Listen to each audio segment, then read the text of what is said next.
Hello everyone. Good evening. Good evening. Can we hear me? For those in class, can we hear me? Yes. All right. Thank you for joining.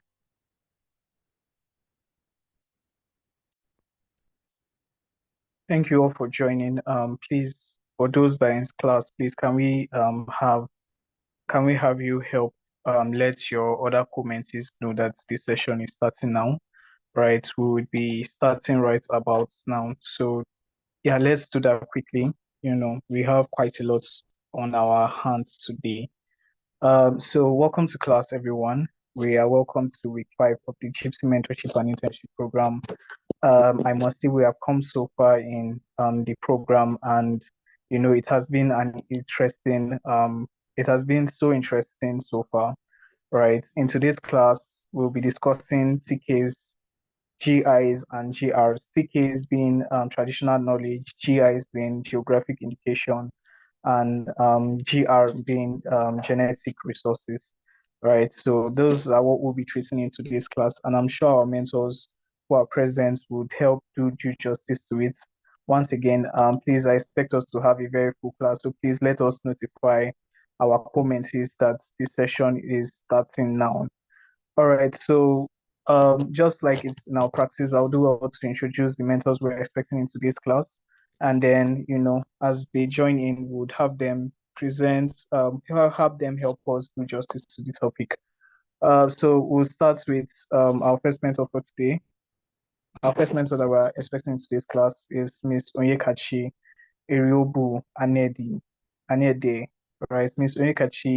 Onyekachi is a dynamic professional with extensive experience in patent examination and intellectual property training. She is the convener of the Danvik IP Consults free bi-monthly webinar for entrepreneurs, creatives, innovators, and investors, emphasizing facts startup needs to survive in the marketplace. She contributes to IP awareness through articles, webinars, and books. So Ms. Onikachi will be one of our mentors today. We hope she's able to join us very soon. Our second mentor for today that we're expected to have in class is Mr. Sand Umbakalu. Right, we're expecting Mr. Sand in class today. We already have Mr. Max already in class. Thank you so much, Mr. Max, for joining.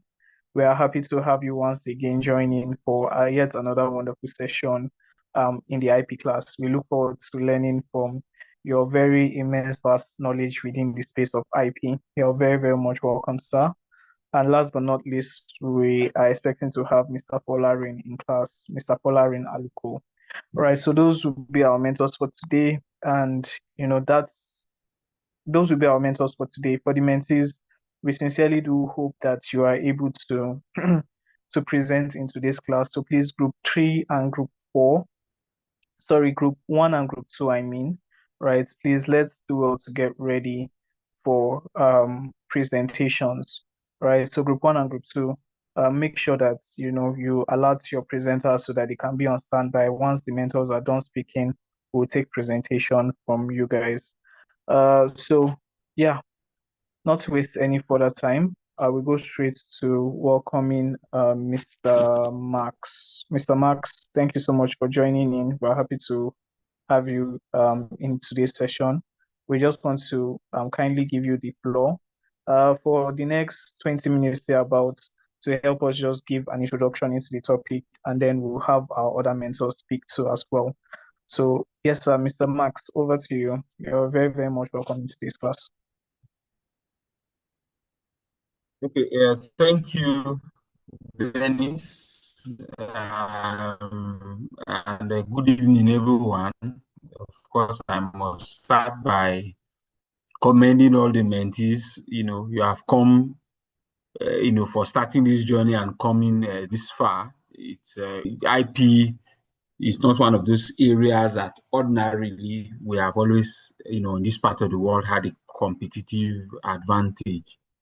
So it's good to have, young professionals who would commit to learning more about IP and how they can use that knowledge to benefit ecosystem on this side of the world.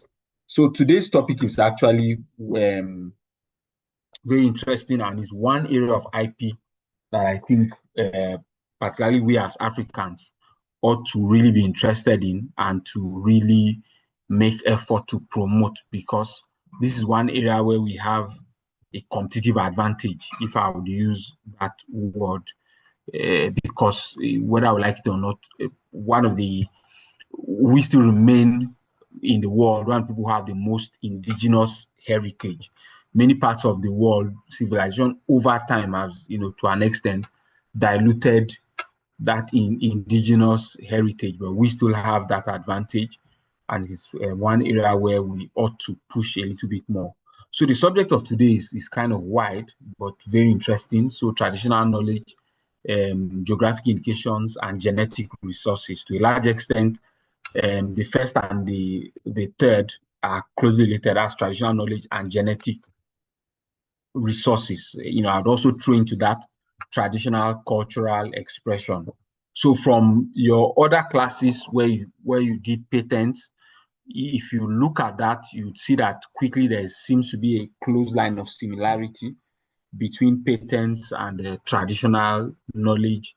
And that is because, to an extent, we can say that traditional knowledge essentially are like indigenous or cultural systems of inventions that have existed over a long term and are owned communally.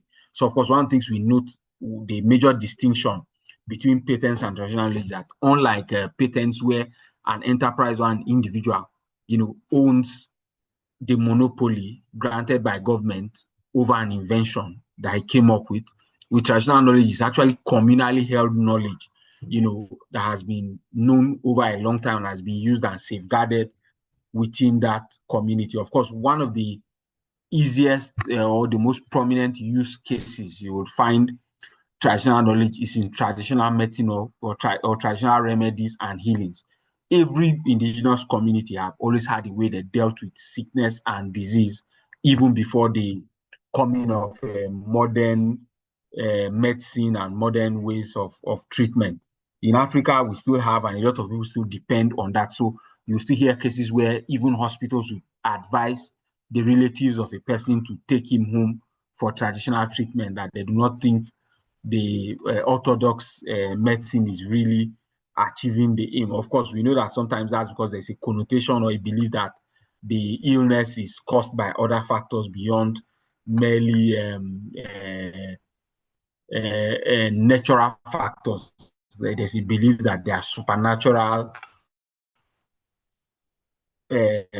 forces also at work.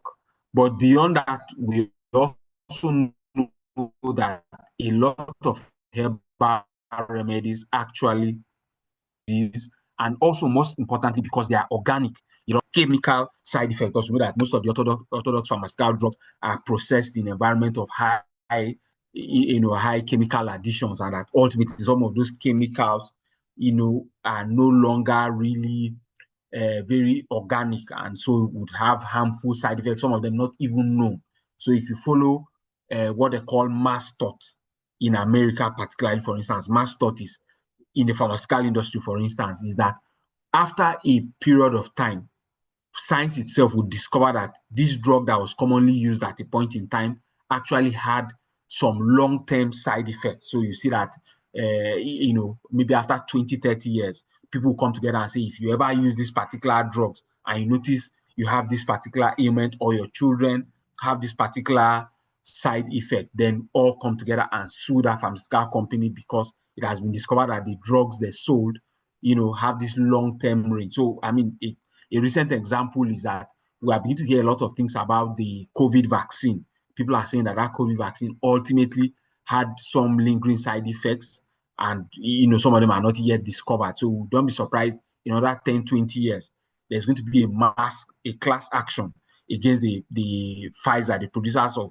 this COVID vaccines, suing them that these COVID vaccines had some unintended side effects. So I'm just saying of that to draw attention to the fact that herbal or traditional remedies have their own potent effects, and more often than not, because they are mostly organic based, the harmful side effects are minimal or even none at all.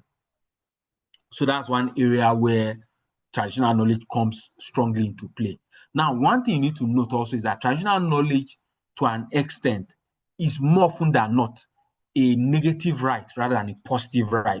Let me explain what I mean by that. Now, a patent, for instance, is a monopoly that the government gives me, to prevent anybody else from utilizing my invention that I, took time to do research and going to come up with. So it means that with that monopoly, I'm able to immediately make money by producing products bearing that invention.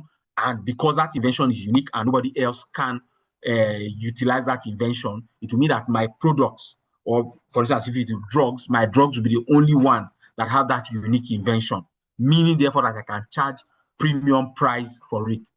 What's the issue? No, please. Sorry, excuse me. So it would ultimately mean that because no one else can utilize that same invention, I can charge premium pricing for that. So you can see that my patent now becomes a positive right. It is something I'm using to make money. Now with TKs and genetic resources, which is closely connected to traditional knowledge, more often than not, it might not always be a positive right. It's most likely a negative right. What I mean by that is that, of course, the traditional, the communities themselves are really utilizing and benefiting from that traditional knowledge. But that traditional knowledge comes in most critically when third parties want to now utilize and benefit from that traditional knowledge, then the communities can come up to prevent them. So you can see that it's more of a negative right, a right to prevent third parties from exploiting and utilizing that traditional knowledge or those genetic resources without without recourse to the community. So of course, there's still a benefit. So there's a positive aspect to it, which is more often than not that to utilize a traditional knowledge or a genetic resource in your patent, for instance, you need to enter into what we call a benefit sharing agreement with that indigenous community. The reason is simple. That indigenous community are the ones who have safeguarded that knowledge, who have developed it, who have over the years, preserved it. So the fact that you are coming to now tap into that, you should at least give some of the benefits back to that community. So that's largely how traditional knowledge plays out. So more often than not, you will see it playing out as a negative right. So one of the things that that we as IP professionals should begin to look forward to doing is that we should get to a point where we actually help communities to accept their traditional knowledge. So if you hear, for instance, that somebody is trying to take a patent for a new chemical formulation, maybe in a pharmaceutical industry in India, that is based on a local remedy that an indigenous community has here, and you are aware that maybe that researcher found out because maybe he had come to do a sabbatical in Nigeria and realized that there was a particular extract from a tree or a root or any other genetic resource within this local environment, and he has taken it back there and he wants to claim a patent without acknowledging the source of it. Then as an IP practitioner, we should be able to assist communities to put up an objection to say no, this patent should not be granted because the source material on which this patent is based actually comes from a local indigenous community, and that way the researcher or the inventor is now forced to enter into an agreement to say, okay, fine, if I patent this, for every revenue I make, X percentage of that revenue will be given to this local community as a part of their own benefit share from that. So that also applies to genetic resources as well. There's a very good case study. Maybe I'll talk about it more when we come to the question and answer segment, but we all know the sickle cell condition. So there was a researcher who came to and found out that there was actually a plant commonly found in Nigeria that had an extract that could help to cure or manage the sickle cell condition.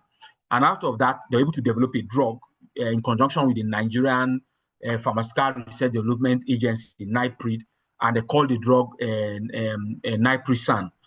And with the aid of the Nigerian government, they were able to even get a patent for that drug. But of course, after signing a benefit-sharing agreement with the local communities, and the drug was actually commercialized. But at some point, political issues and all came up, and the venture didn't really succeed as much as it have succeeded. But that's actually a textbook case, of a benefit sharing agreement and how traditional knowledge can become, a global product that will bring benefit to that indigenous community, and at the same time bring benefit to the whole, including political factors behind the scene, kind of succeeded. So I'll just talk briefly about geographical indications before I wrap up my talk. So geographical indications is another powerful IP category. Now, the reason for that is simple. Certain products and services, derive their uniqueness from factors that is connected to a local geographic area. So it could be sometimes that these things arise because of climatic conditions. So the humidity in that place, the type of rainfall, the type of soil you find there, and all of that may be the unique reasons why certain, may be the reason, why products and services coming from that location have a unique unique characteristic. So in that case, what now happens is that if those products get to the market and people come to buy, people are buying the products knowing fully well that, oh, this product I'm buying comes from this particular geographic location, and therefore I'm enjoying the benefits, the unique benefits that come from that location. So it would now become an issue of, say, fraud or misleading, where your product is not coming from that location, but you are passing it off and making it look like it is coming from that location. So you can see that in all that I'm saying, you can see that there's an easy line between geographic indication and trademarks. They are kind of similar. They have, to an extent, the same kind of function, because a trademark, you remember, is a unique sign that shows the enterprise from which a product or a service is coming. But in this case, you can see, just like with traditional knowledge, that with geographical indications now, it's not necessarily coming from an individual enterprise, but coming from a geographic location. So it's communally held right, just like traditional knowledge is also communally held as well. So a geographical indication essentially is a symbol or a sign that shows that a product is coming from a geographic location, and that the features or the characteristics or the of that product are arise uniquely from that location. Sometimes it could be because of, like I mentioned, climatic factors. But know that under the broad category of geographical indications, we have some other terminologies that are similar but are slightly different. So we have what we call indications of source. So an indication of source is just a broad statement that indicates the source where particular goods or services come from. So it can be something as simple as made in Nigeria, or we used to have this logo that says proudly Nigerian. So that's an indication of source. That is not necessarily a geographical indication, because it is not saying that this product has a unique feature because it comes from Nigeria. It's just simply a statement saying this product comes from Nigeria. We also have what we call appellations of origin.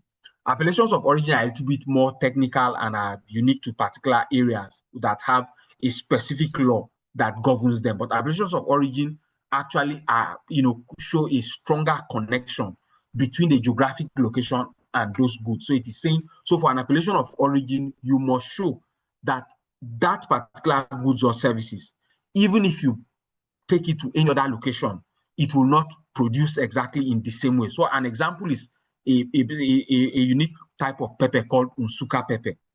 If the seedlings of that pepper is taken and planted anywhere else, apart from that geographic location of Unsuka, area within Enugu state, it will not come out the same. The pepper will not have the same flavor, the same texture, the same color.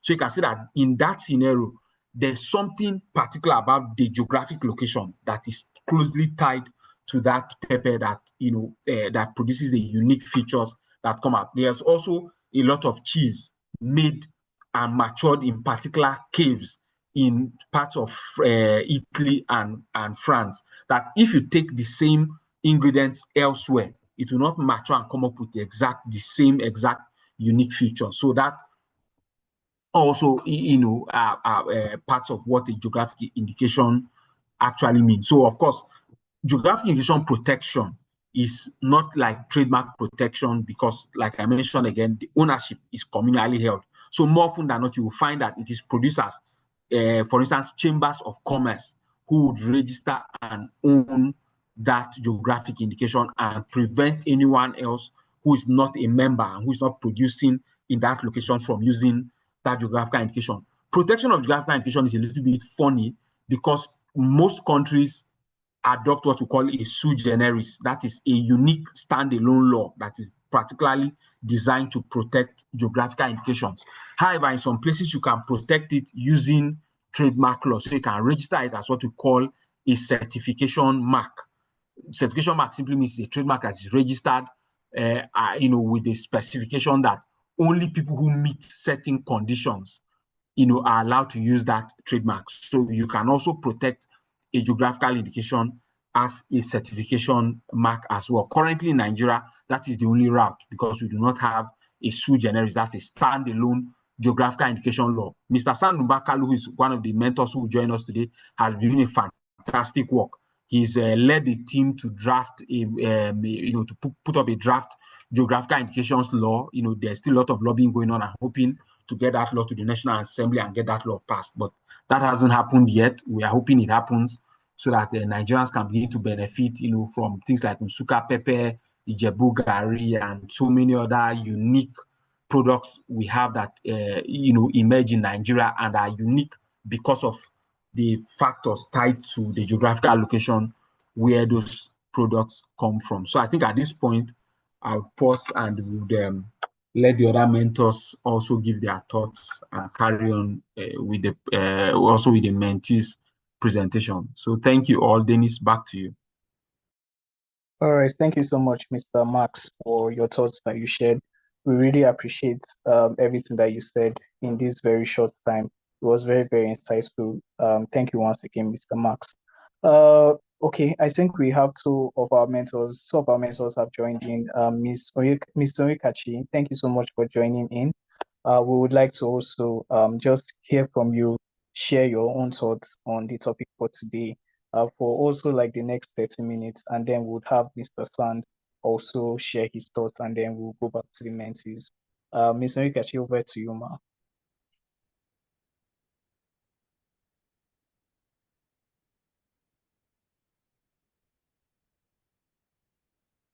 Mrs. Orikachi, can you hear me, ma?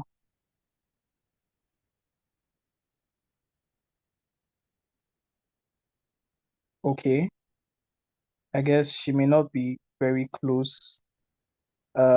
So I think we'll go over to Mr. Max and then we'll go back to Ms. Orikachi when Mr. Sand is done, sorry. Mr. Sand, we are very, very much welcome to class. We are happy to have you in the session. We would just want to listen to you share your thoughts on the topic for today, geographic indications, um, traditional knowledge and genetic resources. You're welcome, Mr. Sand. Thank you very much, Dennis. I want to say good evening, mentees, and first of all, appreciate the leadership of this program for their resilience and the ability to sustain this platform that gives generally early professionals, students. I don't know the demography of students that participate in this, but what I know is that most mentees are maybe early professionals, and give them a sense of direction to make a decision on where they want to build their career or pitch their tent. in the legal profession, in whatever profession. But I believe that most people here also are legal. I have legal background. But again, I say thank you very much for having me. And I also want to use the opportunity to also apologize. I think on 2 occasions now, I've not been able to make it because I've always been on transit during this period. It is not intentional. It is not me not appreciating this privilege given to me to be able to share my thoughts and as well as grow myself, because it's a two-way thing. Someone once said that when you stop learning, one start dying. I'm not just here because I'm a mentor, but I'm also here to learn and also see how I also grow myself, because this opportunity of even want to share my thoughts also gives me an opportunity to learn, and is a two-way thing. So thank you very much. Now, I also want to thank the mentor that has come before me now and sharing his thoughts and as well as sharing his experience. Max has been a very strong force in IP. When they say who are the movers and shakers in this industry, in the legal profession, Max will be counted among those. Well done for finding the time to express yourself or using this platform. Thank you very much. Your work is appreciated. As Nigerians and Africans, our duty is to stop complaining and dealing with issues. Based on that, I want to then start my presentation. As always, I believe the opportunity of sharing one's experience when it comes to IP, I'm so to geographical indication, as it were. As I always say, my interest in IP is from the perspective of economy, the ability for it to be able to transform lives, the ability for it to change livelihood, the ability for it to be able to pull people out of poverty. And that component of IP that I believe that African has a leverage on geographical indication. But because the topic today is about rational knowledge, genetic resources, and geographical indication, which most has interconnection. So the objective for me this evening is to provide the practical understanding of what this is, the traditional knowledge, geographical indications, genetic resources, highlighting it from the perspective of economic value, the opportunity is great, not as an abstract value. And that's why our call for the All African IP Summit, which I don't know if most of you have seen, which is a continental private sector driven initiative to mainstream IP as from a policy perspective to the practical part of it, is to see that we see from that perspective not as a protectionist tool, but as an enabler of trade and investment. So now, when we then talk about traditional knowledge, it is where African has leverage upon. So it's an asset that is valuable, that has a legal recognition. It has a legal recognition. Is the legal recognition being updated as it ought to? That is a different ballgame, but it has a legal obligation. It also has a cultural connotation as an African. Marx has elaborated on our traditional way of doing things, but our traditional way of doing things also has to have a mechanism of assessing how potent, and when things are defaulting, we seek remedy. We can't stay to a particular path. So I would take it, I'm not going to define it because I believe that the mentees will be educating us on that, on definition of traditional knowledge, genetic resources, because I've seen your presentations and geographical. I'm not going to broad us on that. But one of the things that I want to bring out first, when it comes to, say, for example, traditional knowledge, which is the first thing I want to talk about today, is about us seeing things from livelihood, about food security. We'll be speaking about something on the 16th of October is World Food Day. So we'll be having a discussion around food security in Africa, hand in hand through geographical indication. So for traditional knowledge, we know Some of us, maybe most of us did not grow up in a village, but some of us have grew up in a village. When everywhere is village now, or everywhere is now city. Most places called villages as city has catch up, the urbanization has catch up with them. But most of us that grew up in those communities where we plant things, we know there is a way we plant our corn, our maize, that yields some increase. So there are people that understand reading the weather, reading the stuff that it sustains them. But this avenue, there are no more there. But it's still there, but modernization has somehow wanted to take it away from us, and we should not allow it. And that's why when I speak to the multilateral system that has come, that was passed in 2024 by WIPO, it's a force that we must appreciate. However, before that multilateral system came, there are also a regional body that even protect our traditional knowledge and national. But what I'm saying is that the part of traditional knowledge supporting our livelihood should not be underplayed. However, when traditional knowledge is what is unique to us, how we plant, how we heal, there's also a mechanism to see how effective and potent it is. Because let me connect it to the climate change. Truly, there's a climate change. That's why sometimes I'm also a farmer. This year we wanted to plant and we planted first, and the rain didn't come on time. It cooked our maize on ground, and we have to replant again. So the climate is changing. The same thing, we should also have the ability to gauge our traditional knowledge, how applicable it is to our daily living. So that means we must keep record. You see, the difference between Africans and the global north, which is the West, the white in color, is that they document their processes and they have mechanism to check. For example, how many of us that are Yorubas, Igbos have an institution that adds to the lexicon of our language? You see, when you look at the West, for example, English language, there are Oxford Dictionary. Every year, update the dictionary by putting some lexicon. I'm saying my presentation today is practical. It's about from principle to practice. So please just come along with me.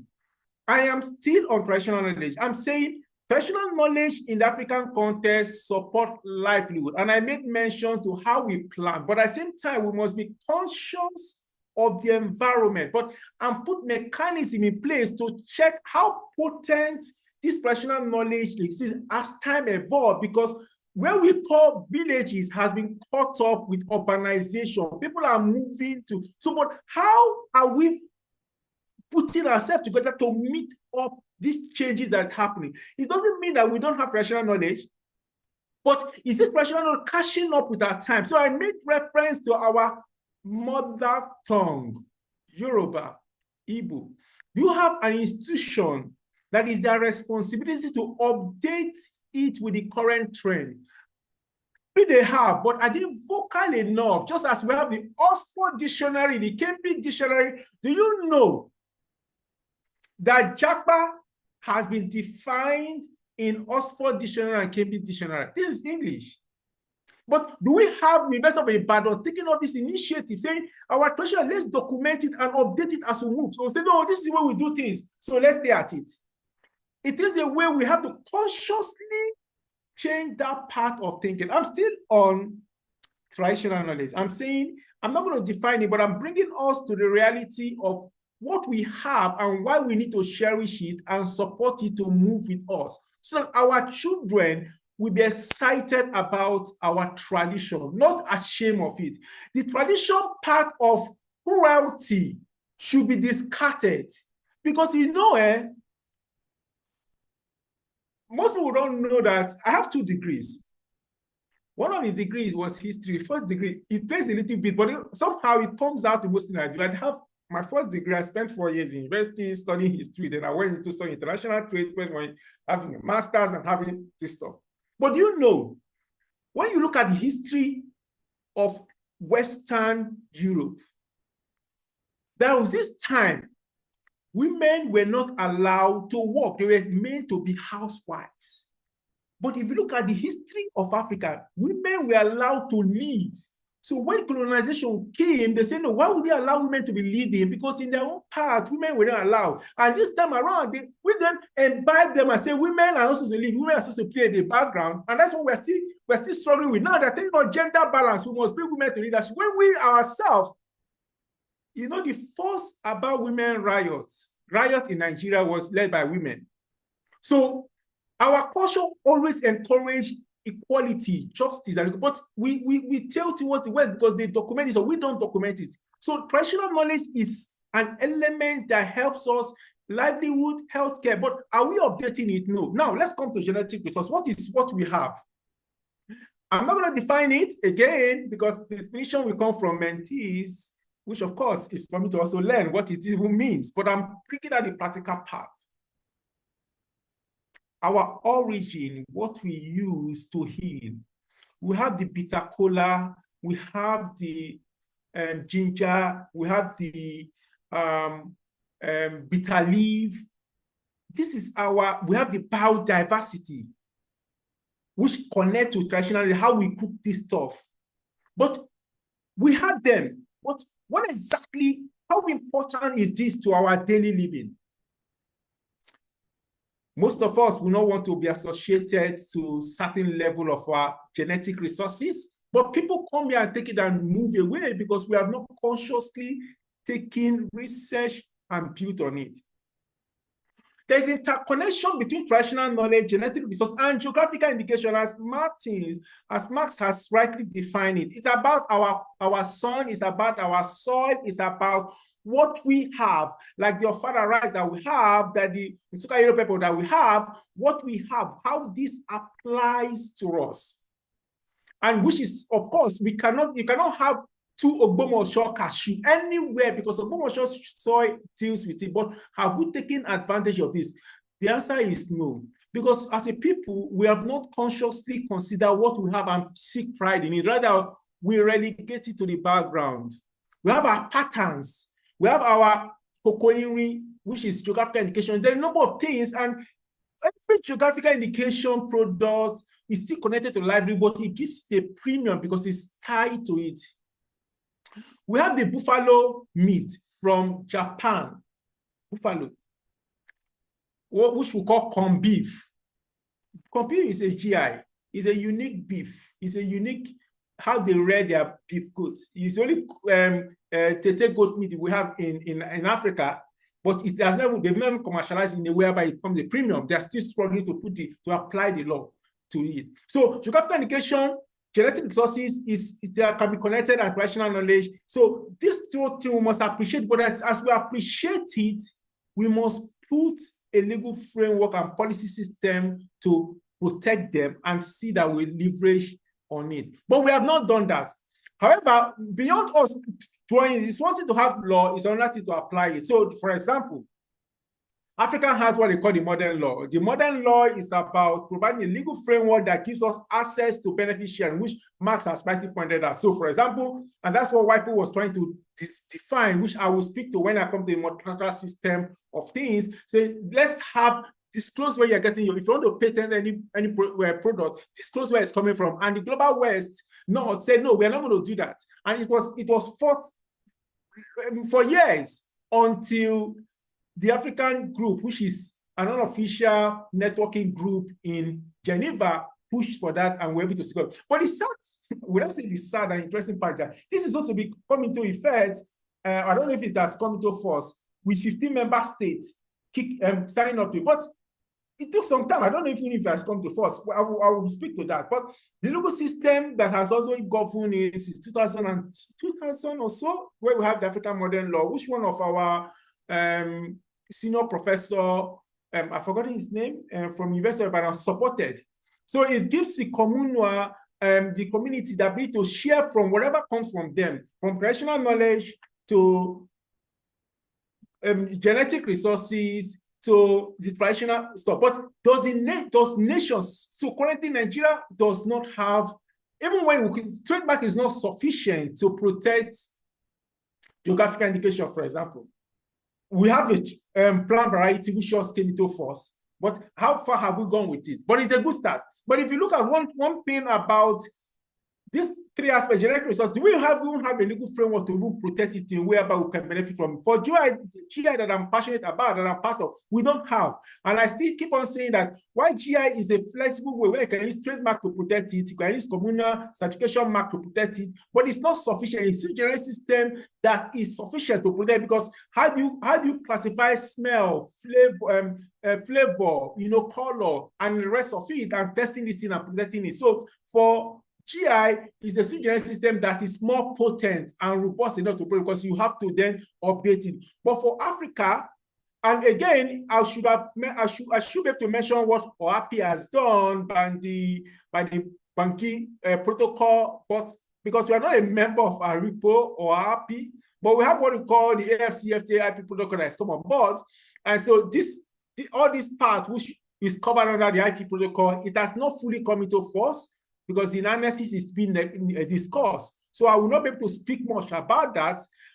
We'll see what unfolds when it comes at the continental level as it concerns Nigeria. But the two intergovernmental agencies, the intergovernmental body that governs IP in Africa, beyond the African modern law from the AU, Nigeria is not part of them. So anything that's going to apply when it comes to traditional knowledge, genetic resources, and geographical indication, we just have to go in there as a third party and leverage on maybe Geneva Acts or Lisbon Treaty of the WIPO, and then the TRIPS agreement is geographical indication of WTO, which of course we have not still domesticated as Nigeria. So we just signed it, we not domesticated it, so it is not known by our law. So I don't want to really go into a lot of details about the legal part of this, but it is essential that a legal mechanism is put in place in the Nigerian context to produce our traditional knowledge, our genetic resources, and our geographical indication, which for now is still lacking. So we can talk about me making my presentation from the position of practice, by principle to practice. But I can say all this, but when you step out and someone tells you that, how do I protect my Benue orange? And you say, okay, trademark. And you go there to trademark, so I want to protect Benue orange. You can't do anything about it, because you cannot, because our trademark law does not permit us to use a name for a community, or even this, except the state governor. Even when the state government cannot even take Benue orange as a name for themselves, because the trademark law does not allow it. It's only in two generic system where we have a geographical indication bill that would then allow you to use a Benue orange or further rice, the sugar yellow pepper to protect. So this is still to the best of my knowledge, what we are still talking about is still principle, maybe theory, but in practice, we might not be able to benefit from it because our law in Nigeria does not allow it. Well, we should have leverage on that intergovernmental agency, maybe a RIPO or API. We are not still a member of it, but we await what the outcome will be under AFCFTA. I hope you guys are following me, because the reality is that you can say whatever you want to say as a legal practitioner, but in a place of law, if you don't have the legal framework, you cannot really do much about it, but you have understanding about it. And that's why creating this platform is good, so that we ourselves as individuals become an advocate to say, why we not have an asking question with our state governors, our IP office, our Ministry of Industry and Investment, why are we not having a system to protect this stuff that we have? Why are we still giving it away freely, even while maybe internationally we might have a cover, but our law does not recognize it? So the WIPO part of this, what I mentioned, in 2024, where we had a breakthrough of mandatory disclosure requirement, for in patent when you want to use about genetic resources. But that was a breakthrough. As I said, has it come into force?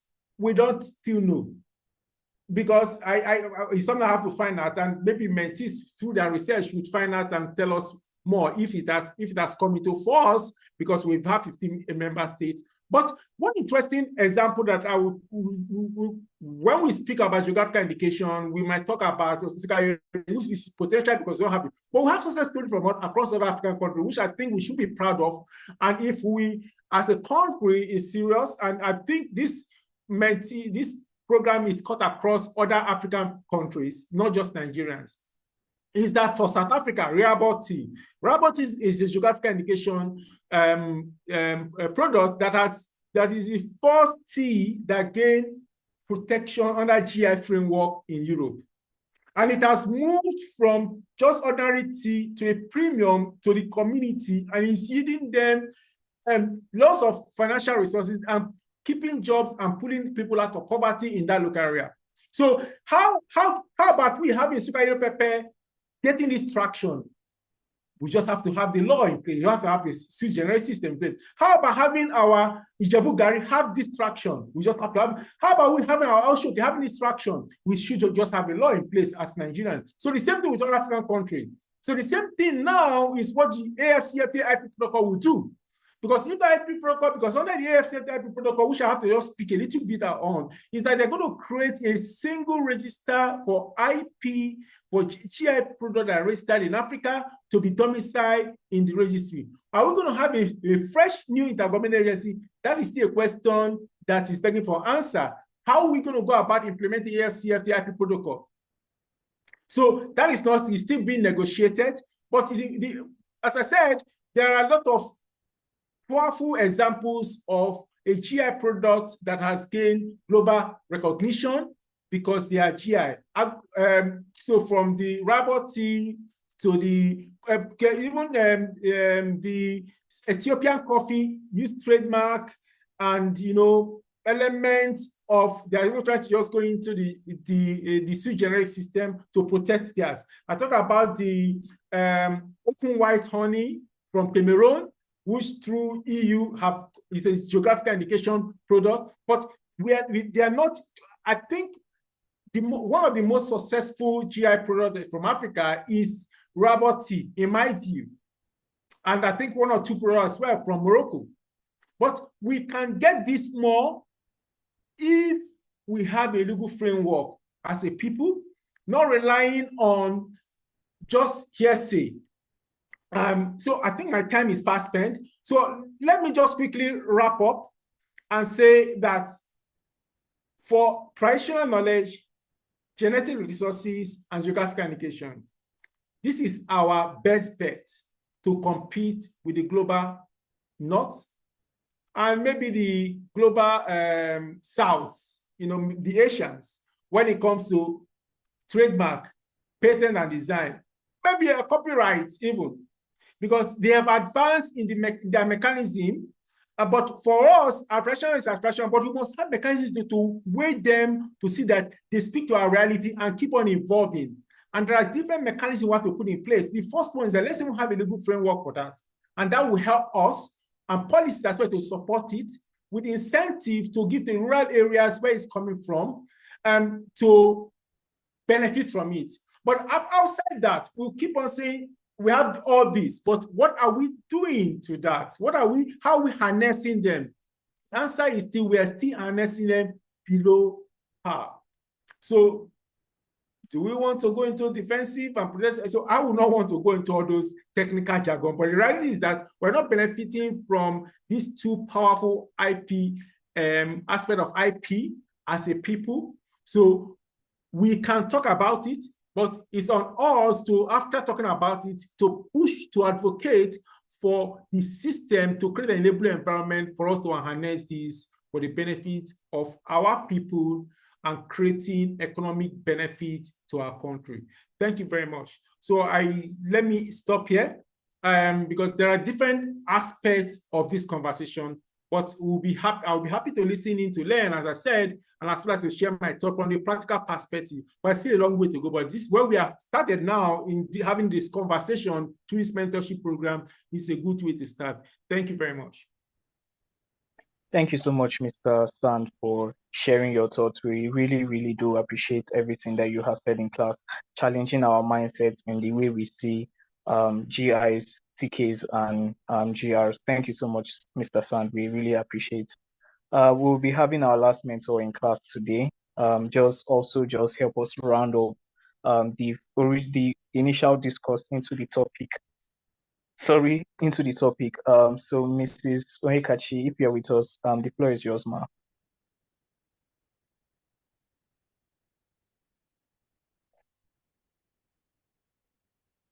Yes, good evening. Hello, Miss. Yes. Oh, Confirm yes, good that evening, ma. multiple. Confirm that multiple, please. So you can see my slide, my screen. Yes, ma, but your volume is not so clear. Your audio is not so clear.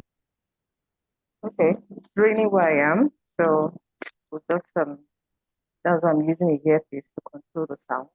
So I hope it's better. Yes, ma, it's quite better. All right, so good evening, everyone. I want to first appreciate the platform owners, to thank them for their consistency. I also want to appreciate the speakers that have gone ahead of me, Dr. Sand, I appreciate you. Mike Ikongwe, thank you so much. It's always feel good sharing platform with them, like mine. So I really appreciate having you on this platform today. So back to the conversation. The two slides were shared with me. I'd like to start from there. I know the mentees are yet to speak to us, but I don't know how long I can stay on till the end of the conversation. So I'd just like to say one or two things. First one of the slides was just the background was off for me. Of course, you can see I use glasses. It was so difficult to want to go through what was sent to me. In fact, I have to query who sent to me, what kind of slide is this, who sent this. So for me, it was totally off. The slide was too busy. I don't want to mention which of the slides, but I think you know yourself. The slides were too busy.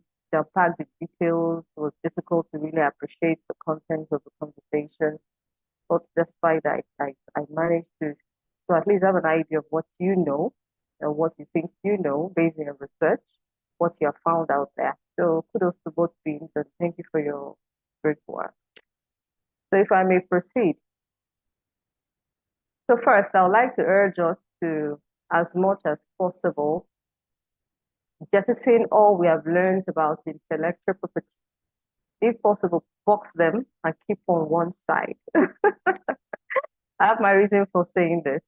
So everything you've learned on Jiipcc concerning intellectual property, kindly help me put them aside.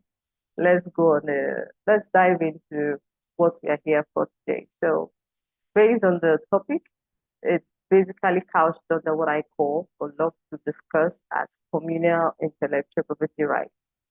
You'll find for yourself that before today, you've had conversations around patents, copyright, trademarks, and what have you. But today, we are discussing a different aspect of intellectual property. So looking at my slide, I captioned this division of intellectual property rights. Note the word rights, different from division of intellectual property. Because when we talk about the division of intellectual property, we begin to talk about copyrights and related rights, which is still what you find here, and then industrial property, which is housed under Federal Ministry of Industry, Trade and Investment. However, our conversation today dwells on the rights within those intellectual property. So by what you see on my slide, you find out that there are two classes of rights when we talk about intellectual property.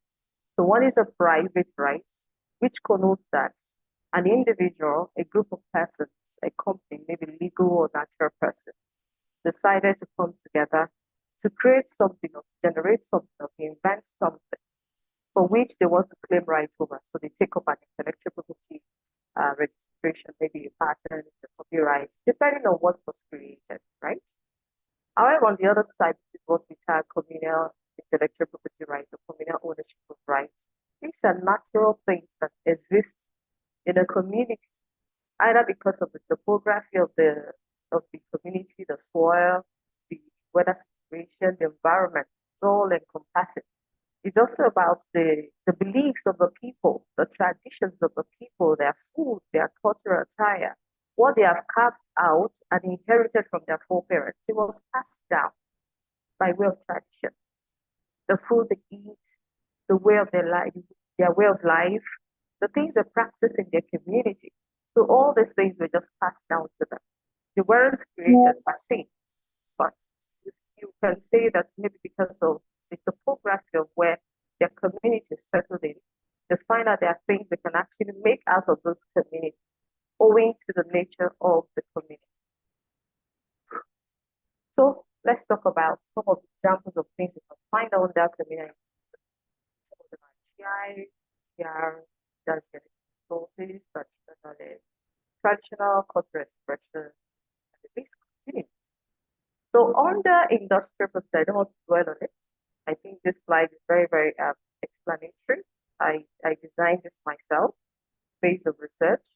And so I like to use this to open the floor when I want to have a conversation around communal intellectual property rights. And there are reasons why I say forget everything you've learned. Because in our conversation today, you find out that communal intellectual property rights were not created, they were passed down by the people from one generation to another.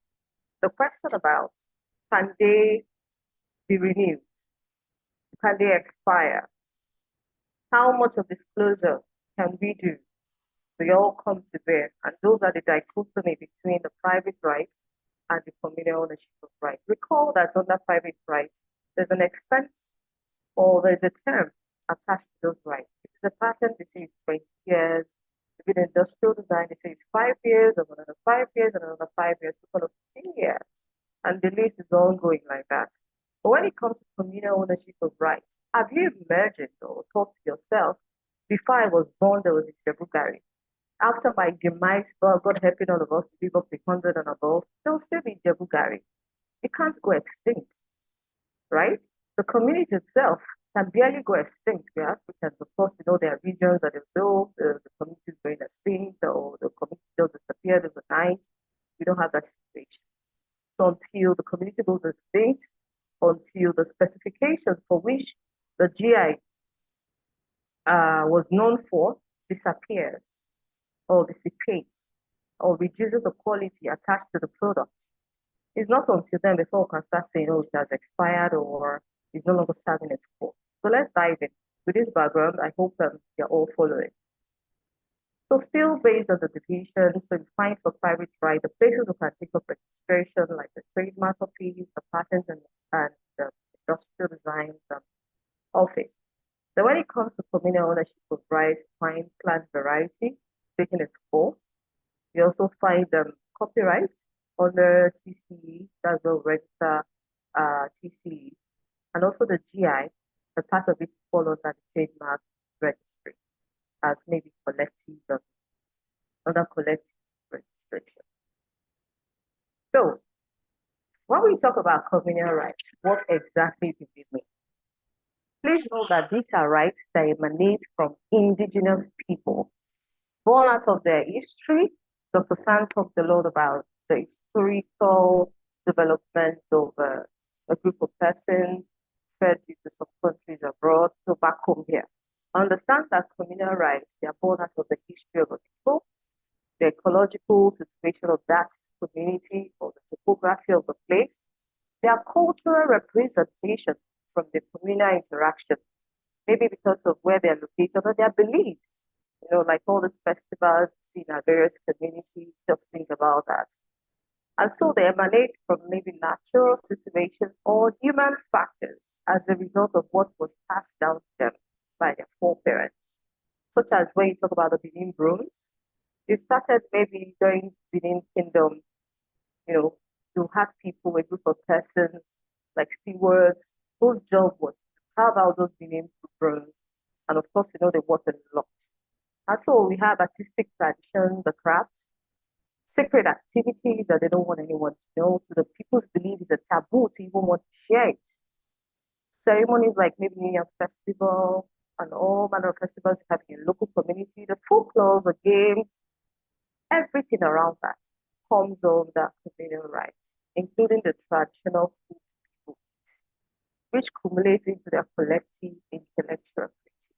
So no one person can lay claim or no group of few persons in the community or even outside of the community, and then they claim to these rights. So these rights are naturally vested in the community as a whole, headed by the heads or the chiefs of the community, and depending on the laws of the land. Now we don't have a sui generis law, so we don't know exactly what is the changes tomorrow. Such community heads are the representatives of the people when they want to take up registration of this rights. So these are some of the examples. We said we mentioned that before because of our timeless point. So let's look at some definitions, some of the terms. So when we look at traditional knowledge or traditional cultural expression, the knowledge, think about, I like to use this example. I recall during my master's in intellectual in Zimbabwe, my driver, I had a conversation about a phone and he told me he had gone to play football with a group of other persons and somebody broke his leg, one of the players. And so they took him to the chief's house, who asked them to go and buy a fowl, a local fowl, if you understand what I mean. And the chief was able to locate the exact part of the footballer's joint that was broken and targeted the same spot of the fowl, that's chicken, and broke that exact spot. At the moment was trying to break it, the human person who sustained the injury was screaming and shouting, yet the chief wasn't able to touch it. So this is my best way of explaining traditional knowledge. So the knowledge of whatever spiritual what that the chief was doing on the chicken, this other man who got hurt was actually feeling it as though he was being operated on. And so it was said that the pain and the injury was being transferred from the human person to the chicken. So I hope that helps you to understand traditional knowledge. Gone are the days that people could rely on concussion, agbo. I know some parts of the country still do agbo. There were times where our forefathers just walk into their farmyard or the back of their herd and pick up vegetables, squeeze them together to treat snake poison or to treat stomach pain, headache, and what have you. So these will form traditional knowledge. So cultural expression, an example of like that, the name bronze, if you gold that you find in the eastern part of the country, many more, like the Adire and all that. So the people express their tradition, either through arts and crafts. And so when you see it, you like it. So there are symbols that each time we see, there are some traditional groups that when you see them, their uniform will tell you, oh, these are Ijaw, oh, these are Ishekiri, oh, these are from Kogi, these are this, that. So that's what cultural expression is. I hope that helps you to drive it up. So to GI. These are usually products that are unique as a result of the characteristics of their origin, the characteristics of the environment. They're influenced by nature, they're influenced by the topography of the environment, they're influenced by, okay, imagine if it's a goat, because we have goats that are GI actually, like Enugu goats, they are GI, okay? And so what makes this goat distinct is that it smells terrible. We call them in Italy. It smells like an E, and then when it's being cooked, your neighbors can actually tell that you have goat meat in your pot.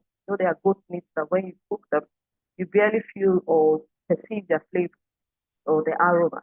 So this particular goat will send message to the neighbors and enforcing what you're cooking in your kitchen. So that's the evidence of the GI. And so this goat is believed that maybe the weather condition, the water they drink in that locality, it's what, makes them to give out that odor. They smell terrible, okay? And then when they're in the pot being cooked, you enjoy the aroma. So you have that going to the environment of the place. Some like, as you mentioned, you have a super yellow pepper. I love that, but I have maybe, I don't want to say basket food in my refrigerator. Each time I find the original in the market, I just box and take home. So I can't complete a meal without a little bit of the aroma gives out. So my daughter or my son will always come, Mommy, I think they're cooking shield. Of course, I'm not cooking shield. It's also yellow pepper doing its work because it gives us aroma like goat. Like there's goat in the pot. So these are some of the magic behind GI. They also have Jebu Gari. The correct Jebu Gari when I was in school, I schooled in Ogun State, by the way. So in front of my hostel, you find those women turning the Gari. I think I have a slide that speaks to that. And so each time those women were turning those Gary felt to me like, what are these people doing? Later on, I joined the IT industry, and now I understand what they were doing. The way they prepared it, the way they turned it around the fire, and of course, the agriculture, the land from which the Debu Gari came out from. That's why it's tagged to the Debu. So if I carry the same cassava and go and transplant it on that place, although there is an ongoing research that GIs can actually be transplanted and they will still better GI. Okay?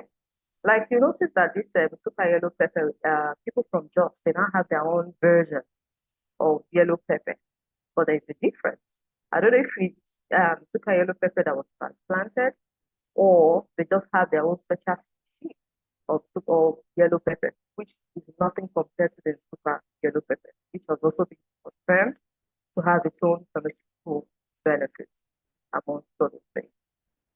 So still on so genetic resources, the best example I can use here, or traditional ecological expression.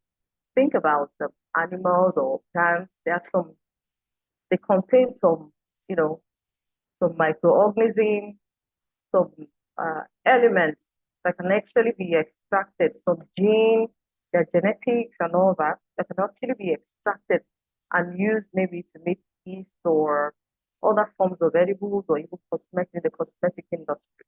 So these are genetic resources. And to go to the extreme, imagine what happened in Wuhan, China, with the coronavirus. So many things were controlled in the lab and better corona. So it's around that angle when we talk about genetic resources or traditional ecological expression. I hope this helps you to drive the definition and be able to differentiate the various classes that were grouped up. So back home to Nigeria, let's try and classify. We find the Bulgari on the top. We find that the red tie and dye. We have the Benin Bros and we have the Kuta yellow pepper. From the much I've said, I'd like to open the line for group one. I don't know the group, the team lead on the call. Kindly to explain two of the pictures you're looking at, identifying what kind of communal intellectual rights they are and where we can find them.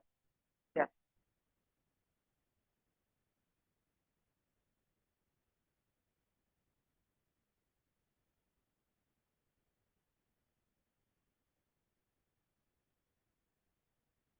Any member of the group that wants to do a bailout, please, there's no time.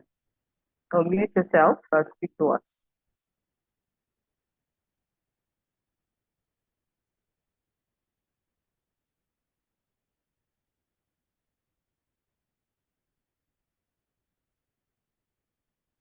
Can we please be more responsive for the mentees? Please, can we be more responsive? If you didn't get the question, please you can ask for Miss Onyekachi to repeat it. But let's do that. Let's respond.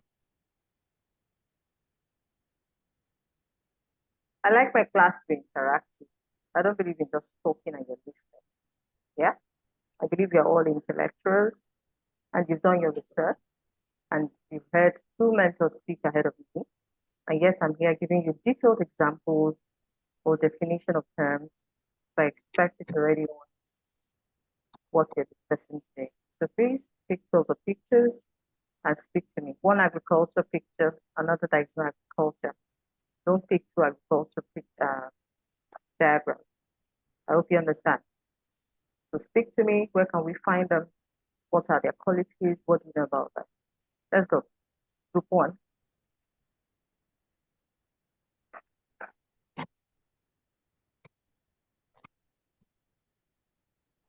Omotolani, are you trying to say something?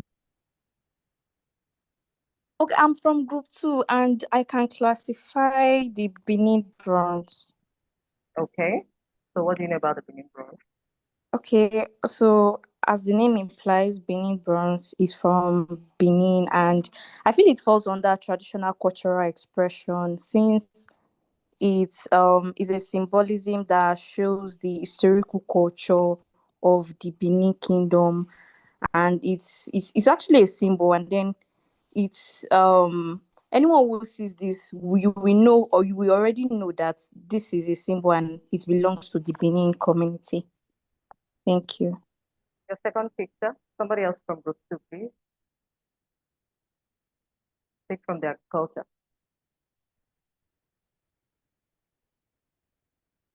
Thank you, Omotola. I hope that's your name. Thank you. Yes, ma'am. Thank you very much.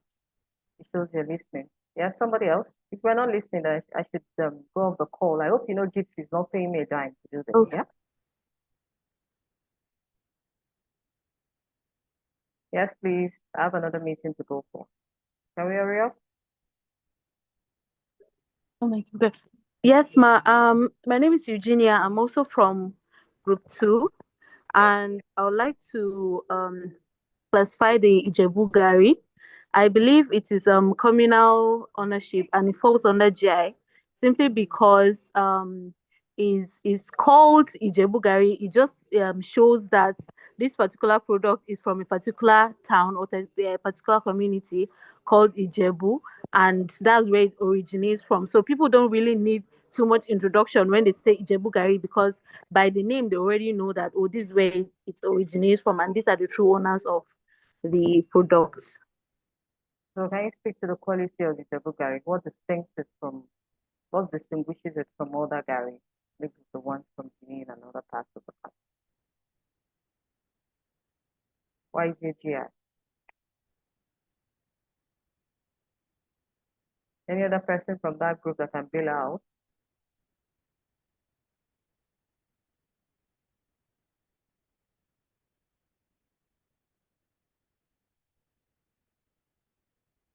Jiipcc, the next time you invite me, please prepare your students.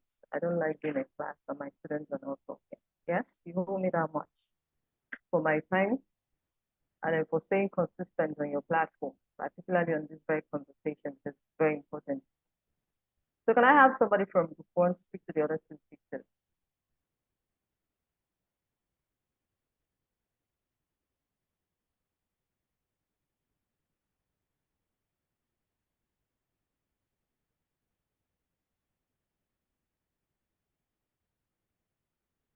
Ideally, if this were to be my platform, you know what I do? I log out everybody from group 1 and continue with just group 2. It doesn't show this discipline, it doesn't show responsibility, it doesn't show respect. So do I have someone from group 1 or not? Yes, ma'am. Good evening, ma. Good evening. What's your name? My name is Baraka, ma. Ma, I'd like to talk about the Nsuka yellow pepper. It's also communally owned, as the name there is Nsuka yellow pepper, and it's also geographical indication, as it gives the quality that it belongs to a particular geographical location. Thank you. So what are the qualities of the Nsuka yellow pepper? At least mention one. I think I said that not quite long ago. Yes, please. Any other person from group 1? This program must have been on for a couple of weeks now. So you need to always show that you learned something and you're also able to pass the information. It gives a lot of joy. So I'm not speaking to any of the pictures. So we move. Steps to have an effective GI system using the Ijebu Gari as an example.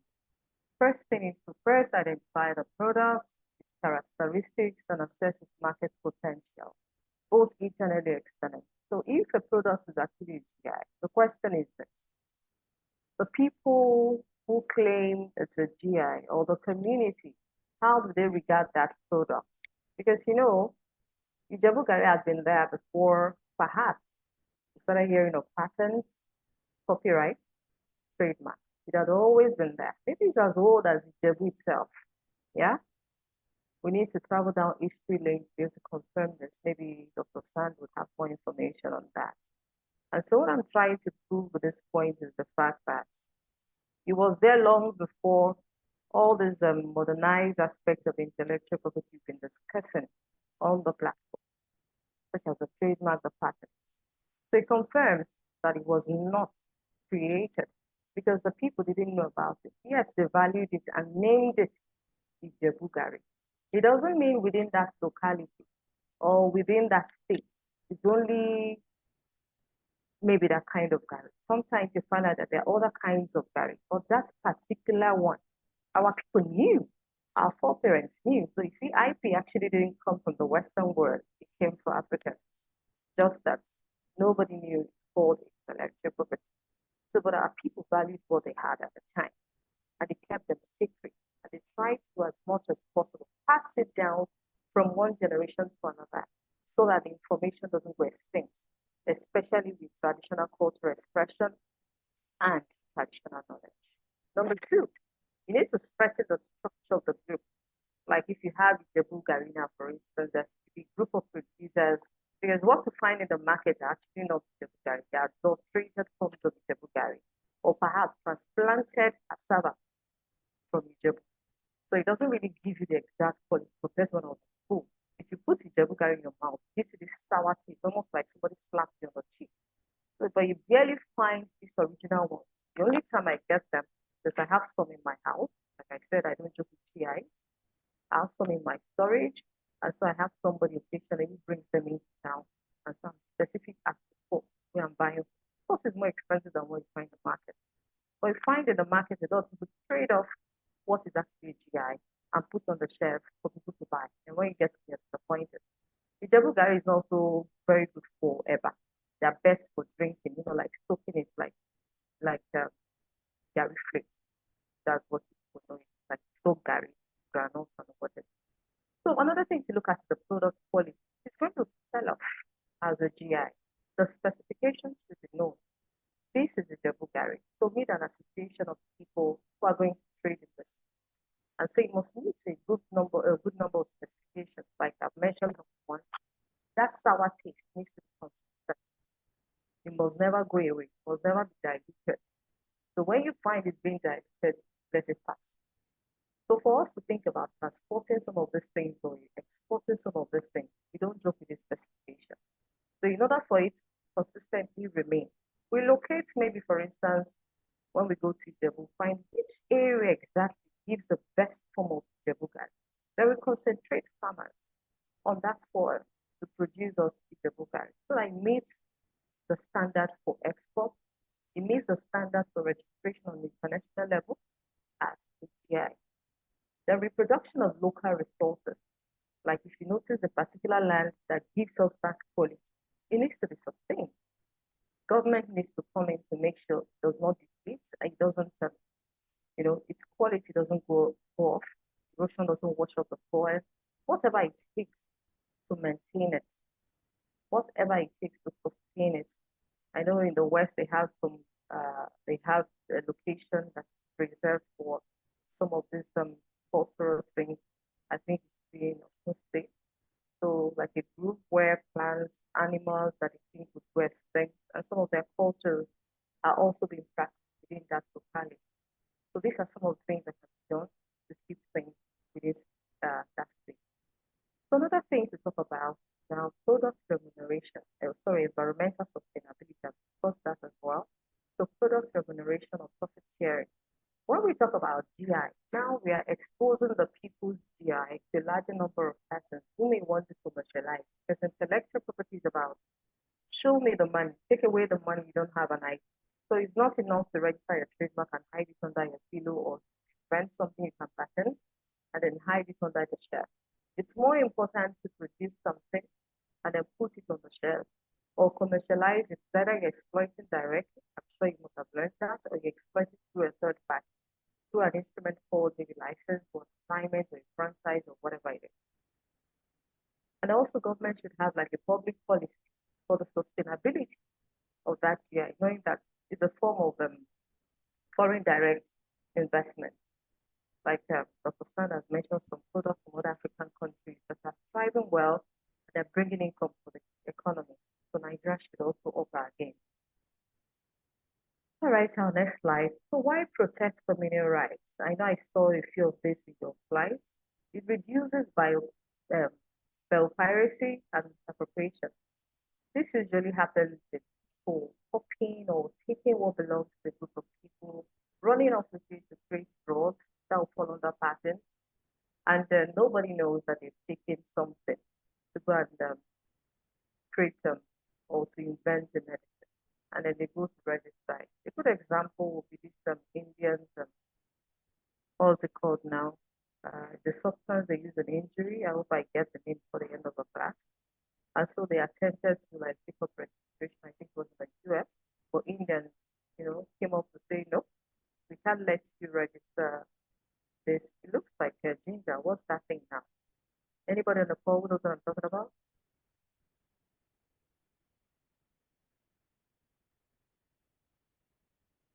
I hope I'm not the only one on the call because I'm seeing Merit. Huh? I Yes, said, you mean to merit? God bless. That was it. Oh, that's it. To merit. And so the Indians fought to say, no, you can't take up this registration. Our forefathers passed down turmeric to us as having a medicinal effect.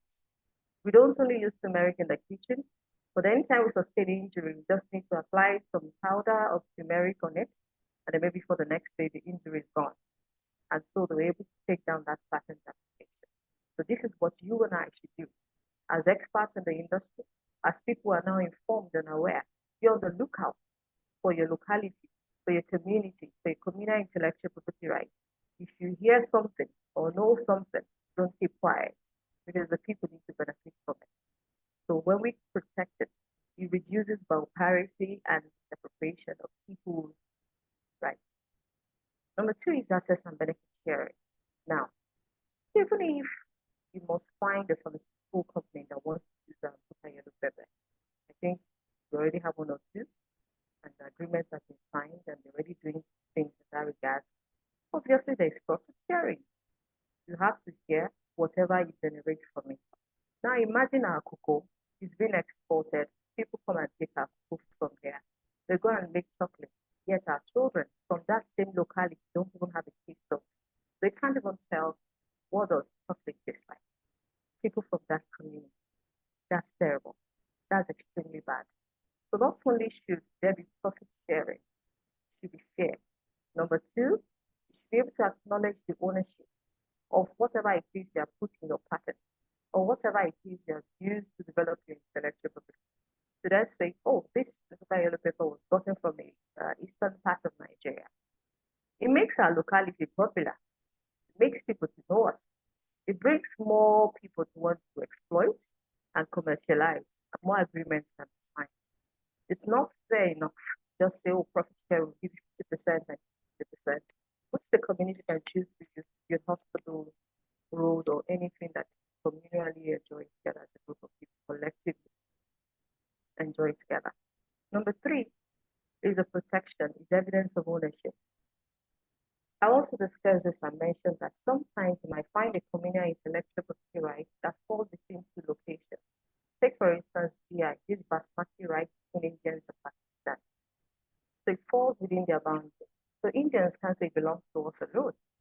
Pakistanis can say, oh, it's ours. So they communally, I don't know how they do it. It's possible the part that falls under Pakistan, the benefit alone, the part that falls under India, the benefit alone. But for the purposes of the registration, it's registered against both countries. Say it belongs to these two groups of persons. So like us in Nigeria, we have our cassava, we have our Jiipcc, we have that comes from cassava. Don't forget, Ghanaians are also our neighbors. They share a lot of things in common. We have Chinese, we have yam, they have yam, and water. So it's not impossible to find that we actually share some things in common, including the names of those things and including the quality for which those things are known for as GI. So benefits of protection. We have discussed why should we protect. Let's look at the benefits. When you protect, what happens? It is the community that reaps the benefits, either to the profit sharing, through the awareness people get to know, oh, there's a community like this in Djibouti. Really, I never knew.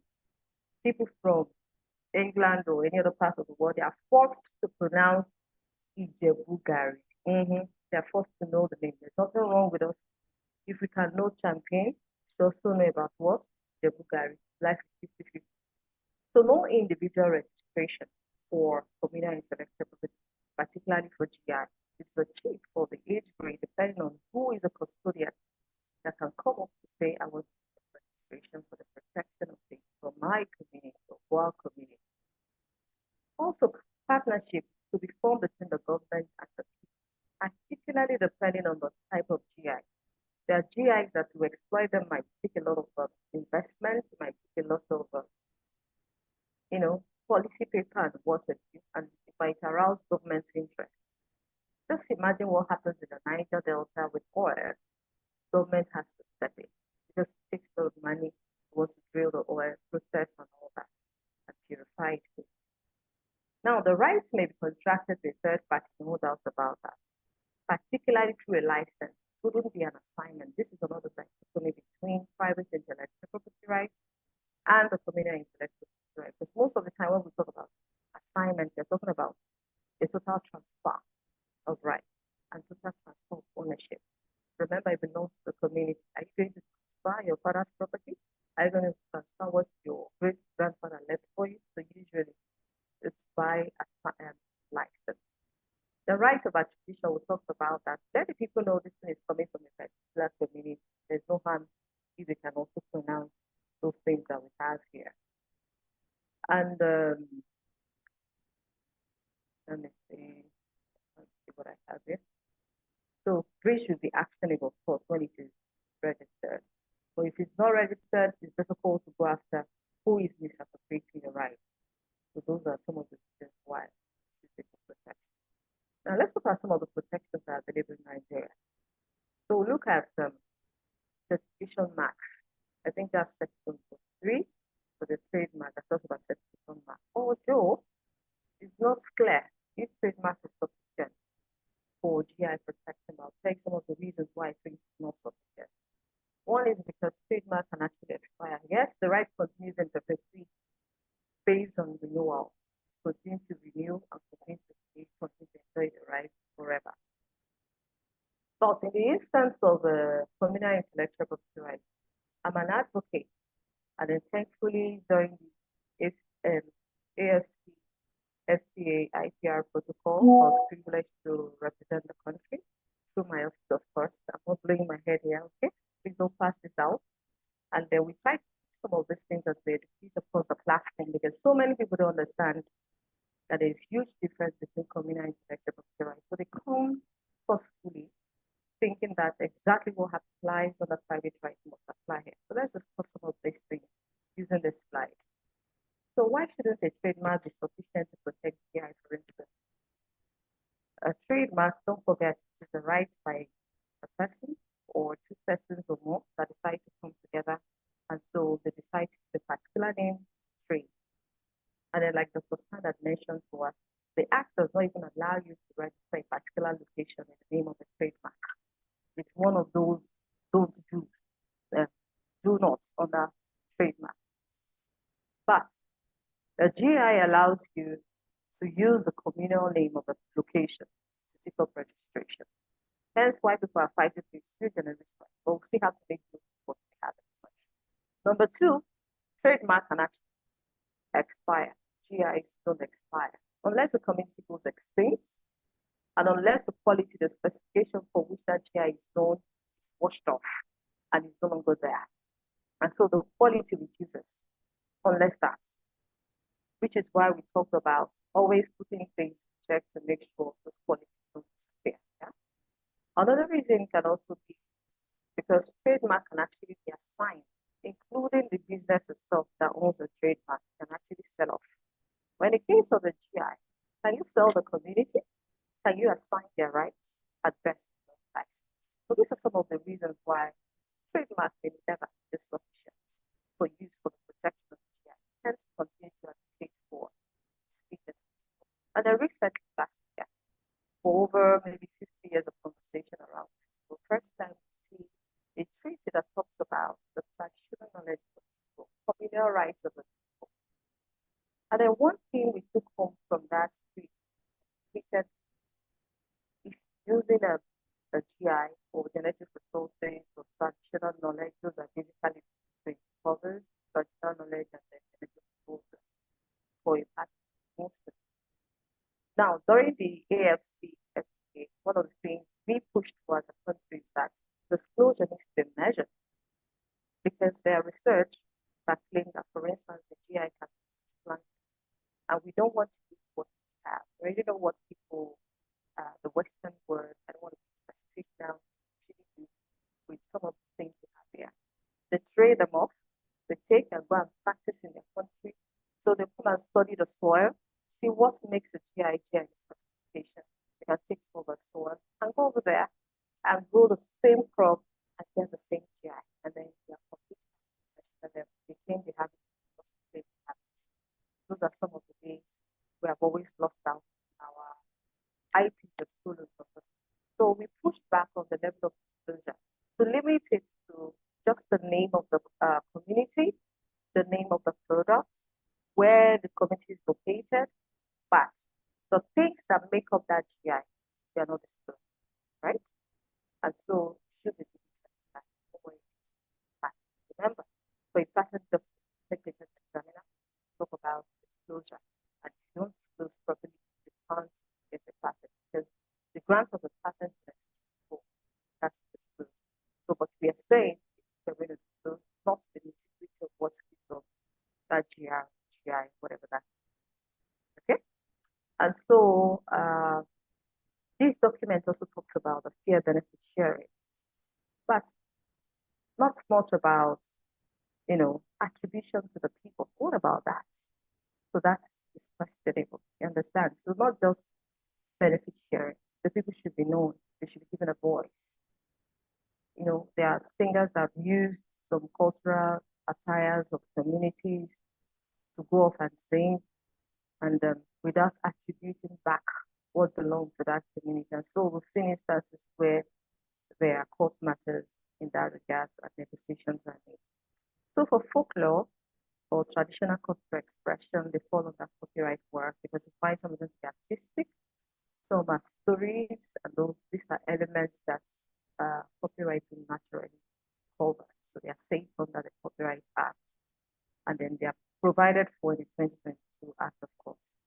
And then it also talks about when you want to use a communal intellectual property right, maybe the folklore, you need to pass through the Copyright Office. You can't just exploit. So I think there's a provision like that in the Act as well. So look at genetic resources like plants, because they're majorly plants and animal varieties and water.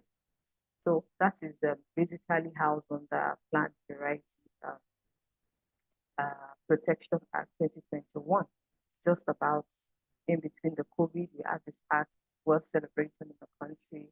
And so it's beautiful to have it.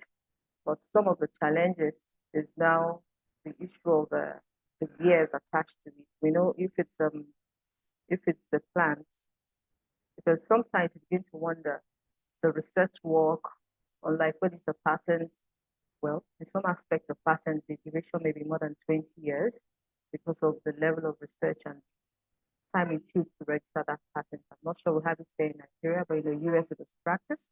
So we'll see a similar function here. If it is a tree, because it takes time for a tree, to grow, or vines. So they give them 25 years, but it's just a stable plant, they give them 20 years. So the distinction factor between a GI and the plant variety, because you might think that they are similar, because plant variety, I've heard of a tomato that is attached to pepper, mix of tomato and pepper. So if you want to make your stew, you don't need to bring tomatoes and bring pepper. You just need to carry one product, and then you have a mix of both pepper and tomato for your stew, right? Is it not beautiful? So somebody thought of mixing pepper and tomato to grow a new plant, which is known as tomato slash pepper. I don't know whatever name you call it. So you have instances like that. Unlike when it's grown naturally, you don't have to control the growth. And so, but for plant variety, there are characteristics that are actually being looked out for before you can say, oh, there's what's the quality, is what it takes. The variety is being distinct if it's clearly distinguishable from any other variety existent. No, just like when it comes to patents, anything in the prior art cannot be presented. And of course, it must be uniform. Not that you plant yesterday, it's a different quality. Plant there tomorrow, it's another quality. So there has to be consistency. It has to be uniform. So those are one of the criteria for plant variety. It's also linked to uniform, uniform in its relative characteristics of the product. Assuming it's Jiipcc now, we already know the characteristics we're looking out for. So in the same way, plant variety, so saying that, oh, I've discovered or I've created my own plant variety, we want to check out all those things. So let's look at TK and GI deliberations under EC General Law. We're here to get there. And so with the proposal under APTA APR Protocol, we'll see them reflected to then say that communal intellectual property rights cannot be renewed. They're not open for renewal. To be a one-off registration, just like you have your copyright.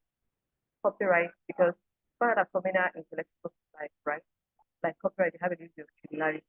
Under copyright, say that because the site is original and fits to the medium, you don't even need to copyright registration.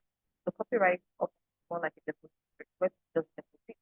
So it's the same thing we are advocating for under communal intellectual property, so that we have a common registry where we all can go and deposit our GI, say, oh, the GI coming from the body, another one coming from the body, and there.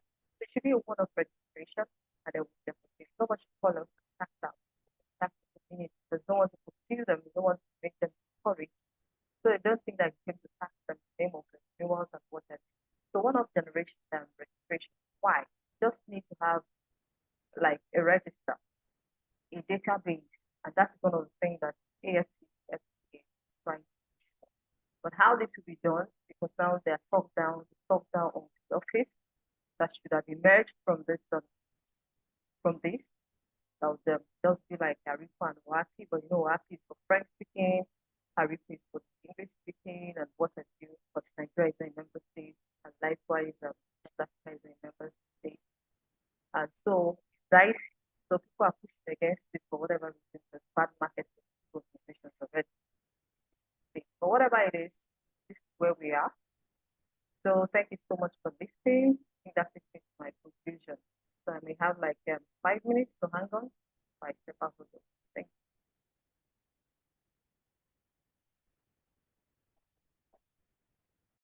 you. All right, thank you very much, Mark. Can you hear us, Ma? Sorry. Thank you so much, Mark, for your presentation in today's class. I think towards the end, your speaker wasn't so good, so we couldn't like hear towards the very end. But all the same, Mark, we thank you so much for your presentation throughout. We're able to pick out majority of what you had said, you know, showing us the different communal rights and explaining thoroughly some of their characteristics and how to identify them. We sincerely do appreciate. So back to the mentees, we've had from our three mentors share or discuss TKs, GIs, and GRs, right? So we want to hear from you based off of what you were able to do in your research quickly. I think we have gone quite far on time. We have gone quite back on time. So please, can we quickly take mentees presentation, group 1 and group 2?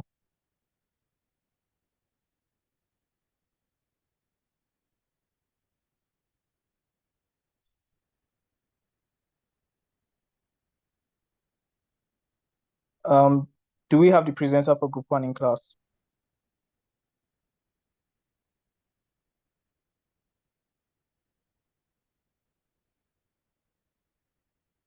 Hello, can we all hear me? Do we have the presenter for group 1 in class?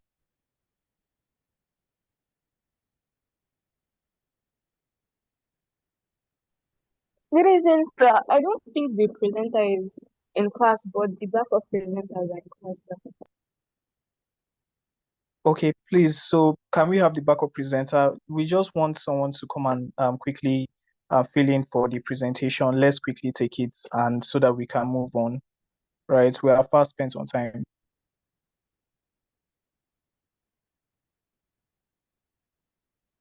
Okay, if group 1 is not ready, can we have group 2's presentation? Then we can go back to group 1. Yes, good evening, sir. Yes, The presenter for group 2. all right, please, Omotolani, please go ahead and start your presentation. Please, group 1, once group 2 is ready, do out to get set for your presentation so that we don't waste any time. So please, you can go ahead, Omotolani. Okay, do I need to share my screen or I can just go ahead like that?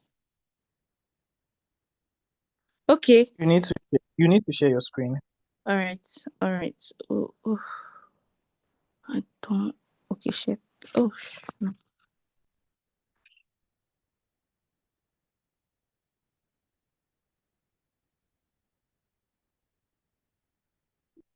No, I'm trying to. I'm sorry.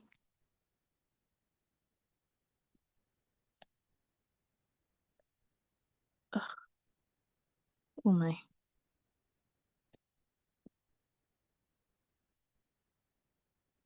Can you see my screen?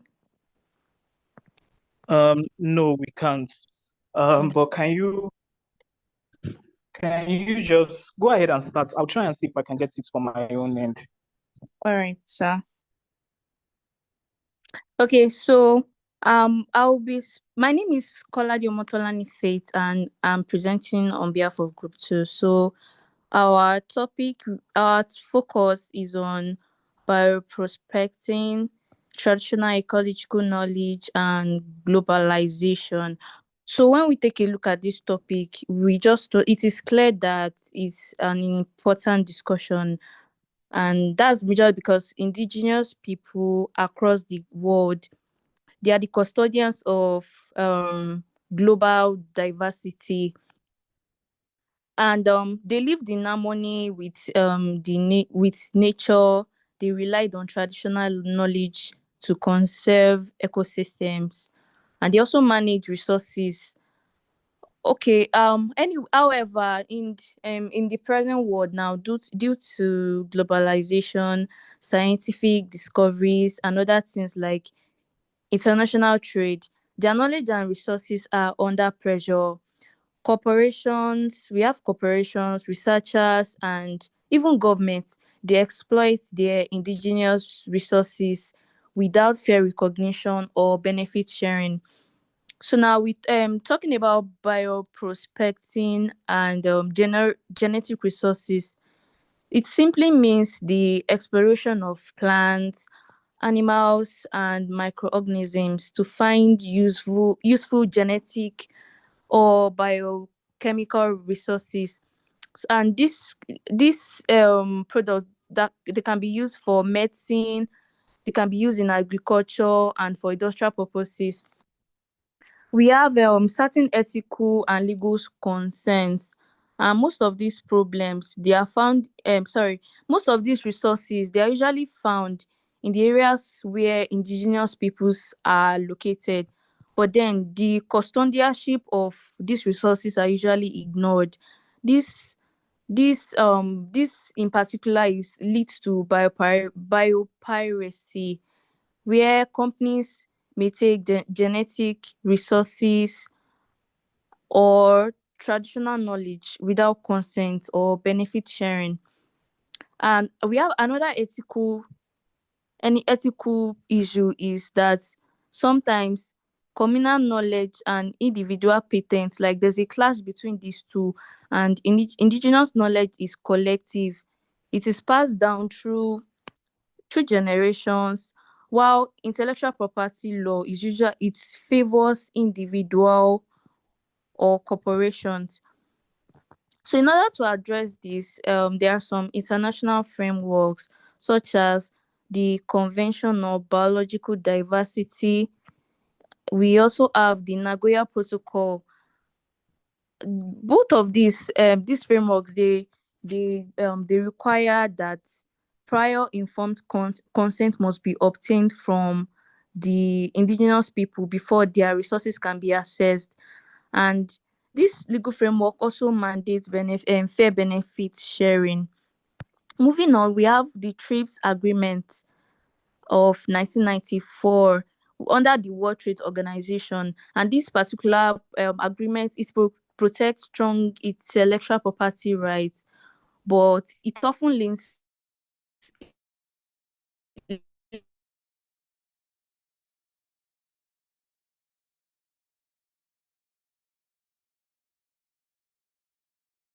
leans towards corporations instead of communities, such as the San people of South Africa, or hunger suppression, and pharmaceutical companies as well. They actually try to commercialize this without involving them.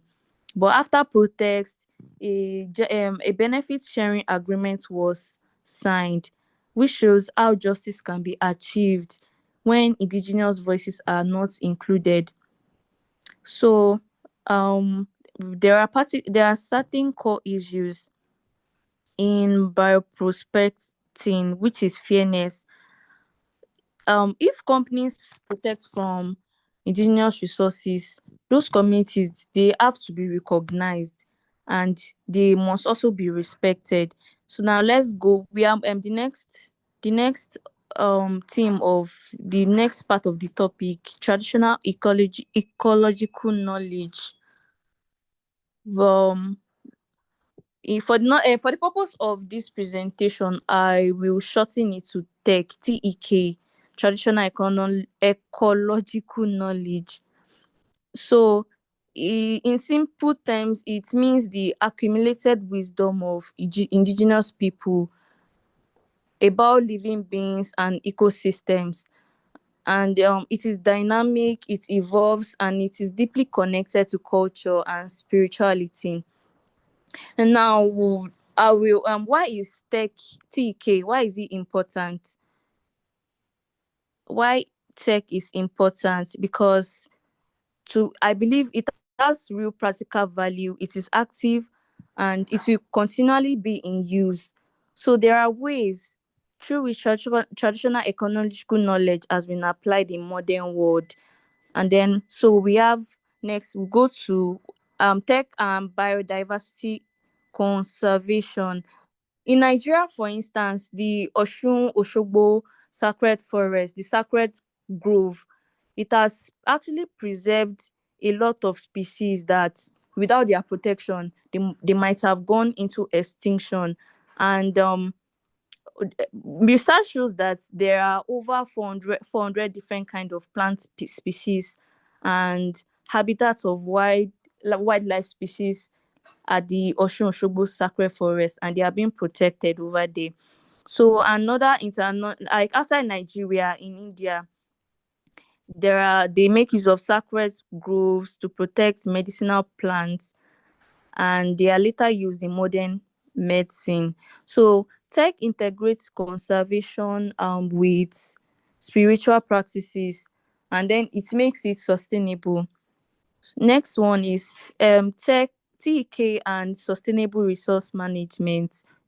Indigenous knowledge actually they emphasize reciprocity and responsibility. It's not a system where you just take, that is not about extraction. So now agriculture in Nigeria, we have this system of planting yam, this intercropping system of planting yam. Sometimes we plant yam, we plant maize, melon, different kind of plants in the same place at the same time. So is an intercropping system that actually yields great proceeds. And in fishery too, the Niger Delta area, there's like a day where fishing is not allowed. It's like a no fishing day. So this particular practice, it allows the stocks to regenerate, to keep growing, to multiply. And then this similar system exists in Pacific Island communities.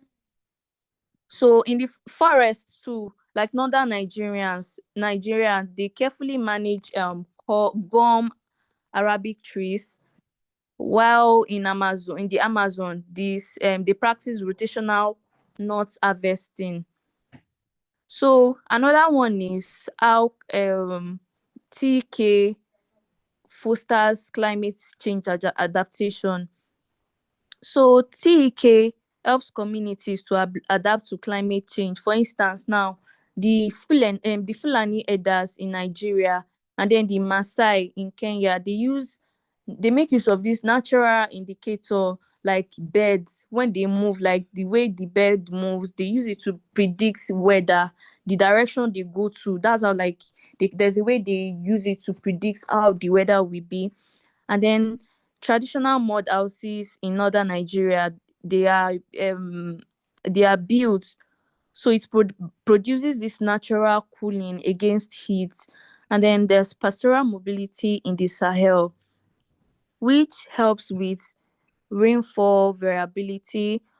So all of these approaches, they are low cost, they're actually context specific, and they are the strategies that modern climate policies are now starting to recognize. An example is the Nigeria's national adaptation strategy. So another one, moving on, um TEK is actually not primitive. It is obvious that it is not primitive. It is a powerful tool that complements modern science. So there are actually challenges that face TEK. And first, we have marginalization. Policies and research, they often like take privilege over Western science. They now sideline in these indigenous practices, even when those practices are special and they can actually be effective. Another one is erosion of knowledge. Due to urbanization, migration, and globalization generally, it has weakened in intergenerational transfer. Young people are actually less exposed to elders' wisdom. So the old tradition, it stands the risk of going into extinction. Also, there's intellectual property gaps. So TEK is collective, but then IP system favors individuals. So this itself creates room for biopiracy. Um, let's move on to the third one, globalization and indigenous rights. So the impact of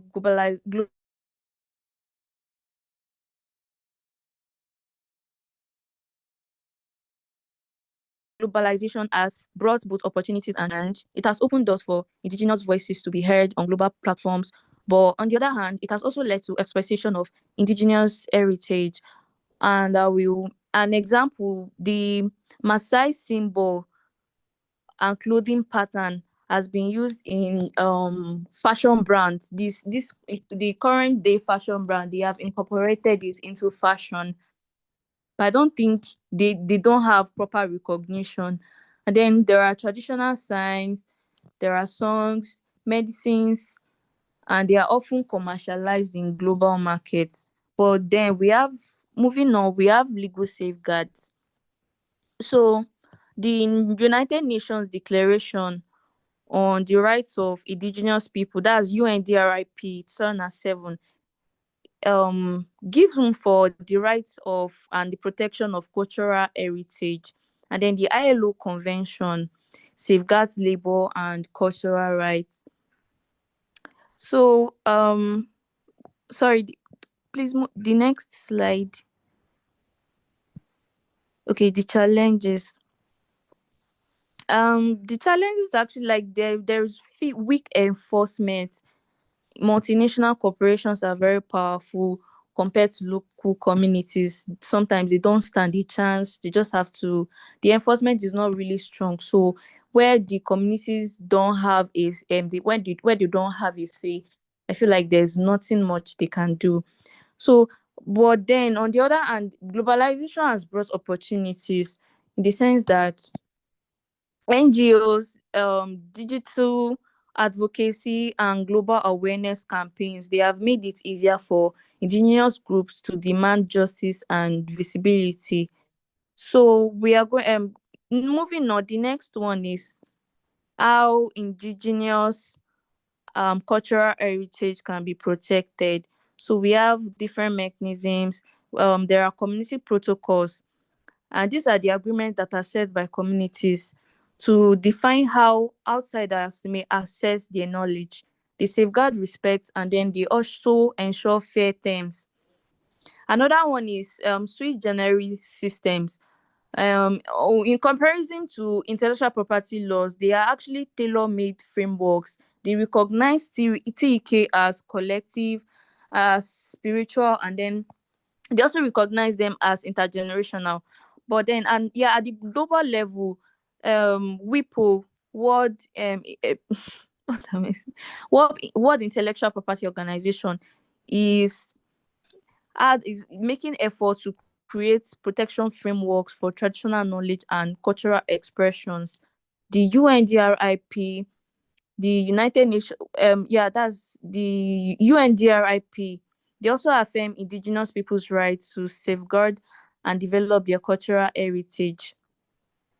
So, moving on, sorry, the next slide, please. Okay, now we're going to talk about the connection, how the connection between bioprospecting, TEK, and globalization. Obviously, they are part of a web of they have competing interests. They are in a web like a competing they have competing interests. And then there are indigenous people on one side who hold the knowledge and resources. We have corporations and they seek profits. And then the law that is now in place is the one that is in place to balance the two. And despite all this, there are still challenges. And moving on to the challenges, we have weak enforcement of international agreements. There is power imbalance between corporations and indigenous communities. There's also another one, erosion of traditional knowledge due to urbanization and modernization. Now, we are going to consider the way forward from this. Like I said earlier, like enactment of sui generis laws. These are the ones that will legally recognize TEK, that's and then the specific laws that will be enacted to address these issues. And then next one is to ensure that indigenous communities participate in negotiations and policy making. They should have a say in matters that concern them, that concern their heritage, their culture, their traditional heritage. And then they should encourage hybrid protection models that combine domestic law with customary practices. Also, it should promote ethical collaboration where companies and researchers are transparent, fair, and where they share long-term benefits. So, and the last one is they should strengthen education, and they should document TEK, traditional ecological knowledge, and without stripping it of its cultural and spiritual roots. So, in conclusion, we can see that indigenous knowledge is not just about history. It is living, it is alive, it is a breathing system that sustains biodiversity, it guides sustainable resource use, and then it also provide tools for climate resilience. So where TK is protected, it gives room for justice, and then it's a matter of survival. The planet survives. This traditional knowledge continues to be passed down to generations, and then they are being implemented. So, and then globalization then also must be guided by ethics and fairness. Thank you.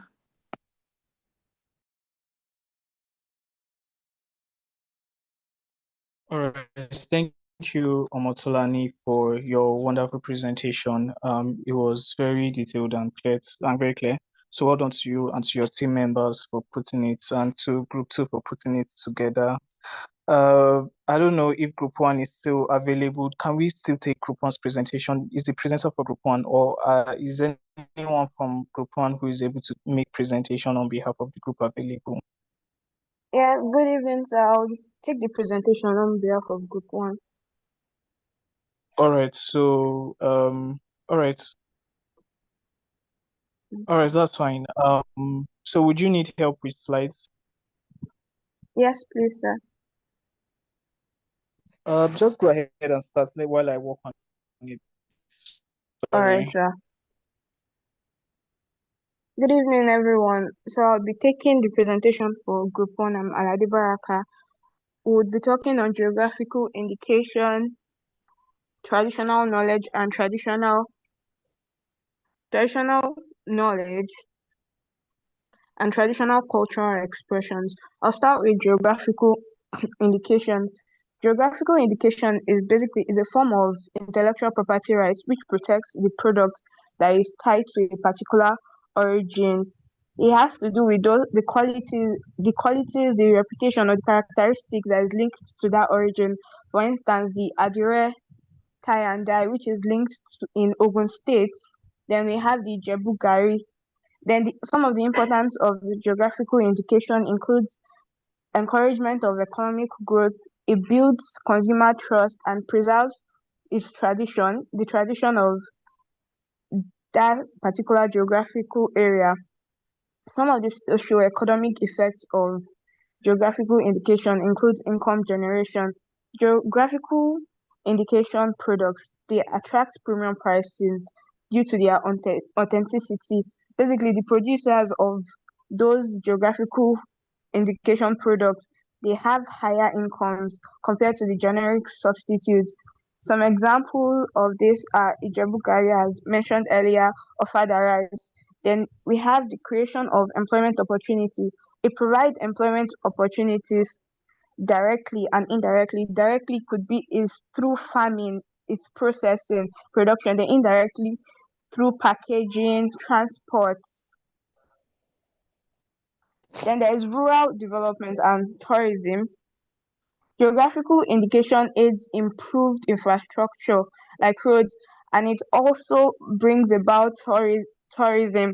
There are a lot of tourists who come to Nigeria to see the Adire tie and dye. Then we have the preservation of culture and knowledge, community empowerment. Some case studies on GI include Ofada rice, champagne from France, and champagne from France, Ijebu Gari. Some of the challenges of geographical indications include low awareness. A lot of people, producers particularly, they lack the fact that they could get protection for this product. Then there's a high cost of registration. The weak legal frameworks that protect this product. There's the international recognition gaps. There's a quality control problem. Some recommendations for maximizing GI benefits include provision of stronger legal frameworks. There should be awareness and training for producers or consumers on the geographical indication product's value. There should be support for the producer cooperatives. There should be strategic marketing. There should also be global recognition. Then I would be moving on to traditional knowledge. Traditional knowledge is basically the skills, practices, and innovations that are developed by local communities and is passed down from generations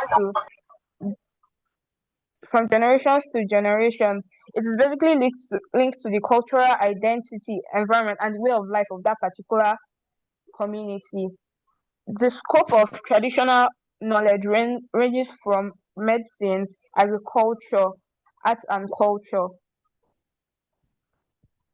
Some importance of traditional knowledge include cultural identity, health and well-being, sustainable living, economic value, social cohesion, and resilience. The forms of traditional knowledge ranges from the scope. The forms of traditional knowledge include medicinal knowledge and healing. Some of the herbal remedies, the Yoruba agbo mixtures, the famous agbo mixtures that we're forced to drink when we're little, they are part of our traditional knowledge. There's the agricultural knowledge, that is our farming techniques, the way we grow particular produce in Nigeria. There's the environmental knowledge about diversity, conservation. There's food and culinary practices. Under this, we have indigenous recipes, preservation and fermentation methods. Basically, those recipes that are known to a particular community, that is the traditional knowledge of that community. We have arts, craft and handicraft, folklore and oral traditions, architecture and construction.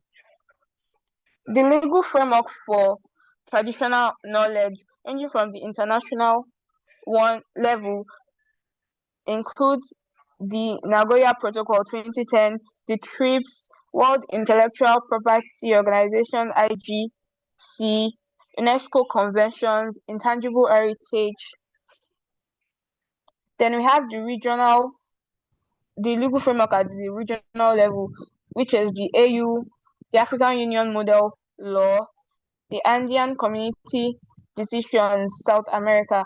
Then at the national level in Nigeria, we have the Copyright Act, Trademark Act, NAFDAC, Herbal Registration, Traditional Medicine policy.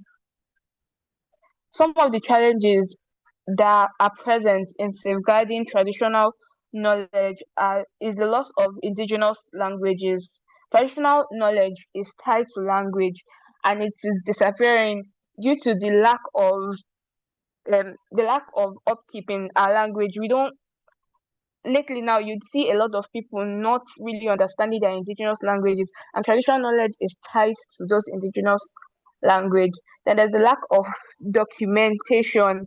Traditional knowledge is known to be passed down through generation, through the oral transmission, and it makes it vulnerable to loss or misuse, or even some modifications. That is, there could be miscommunications or gaps in the oral transmission. There's the absence of legal protection, misappropriation and piracy, cultural erosion, marginalization by education, then limited awareness and capacity.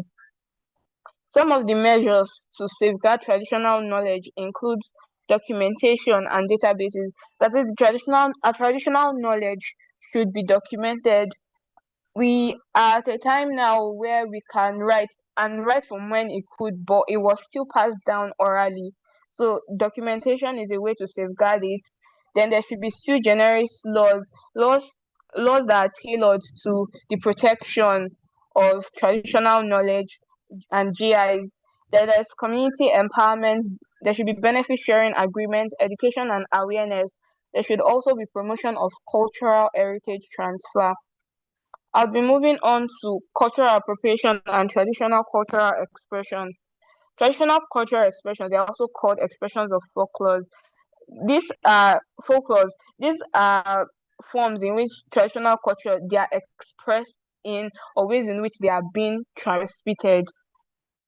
They are passed down from generations to generations, and it is part of the identity of local communities and indigenous communities. Some examples of traditional cultural expressions include folklores. Those are the storytelling, the whole idea of being told stories that are passed down from generation to generation. The music and dance, the indigenous songs, the arts and craftsmanship. We have pottery, we have sculpture, we have textiles. That's the adire, the tie and dye. There's symbols and motifs. There are rituals and ceremonies like the festivals. That's the Osho festival is an example. For instance, in Nigeria, we have the Eyo festival as well. The importance of traditional cultural expressions include it embodies heritage, knowledge, and skills. That is, traditional cultural expressions embodies our cultural heritage and the skills. It strengthens our cultural and social identity. It also preserves the creativity and cultural diversity. It helps facilitate intergenerational knowledge transfer, that is through the oral transmissions. The legal and policy context. Traditional cultural expressions are protected under copyright, trademarks, and special folklore laws. The World Intellectual Property Organization also has distinct focus on the traditional cultural expressions due to communal ownership issues. Some examples are the copyright for contemporary adaptations of folklore, the performances covered by WIPO Performance and Phonograms Treaty. Then there's the cultural appropriation risk. There's the cultural appropriation risk of traditional cultural expressions. One of them is the unauthorized use or the exploitation of traditional cultural expressions for commercial gains. There's a misrepresentation or distortion of the cultural identity. It also undermines the collective ownership and sacred value of the traditional cultural expression. Then we have cultural appropriation. This basically occurs when there are elements that are taken from local communities and is used by outsiders that are not belonging to that particular community or culture without respect or even understanding that culture. Some of the examples of misappropriation is we have fashion, some of the use of Native American headdresses or African tribal prints by global designers. There's something that recently came up, the Louis Vuitton using the Ghana must go for a new bag. That could be an example of misappropriation. Then we have music and dance, art and symbols, ceremonies and rituals. The impact of cultural appropriation on cultural heritage, it brings about dilution and loss of meaning.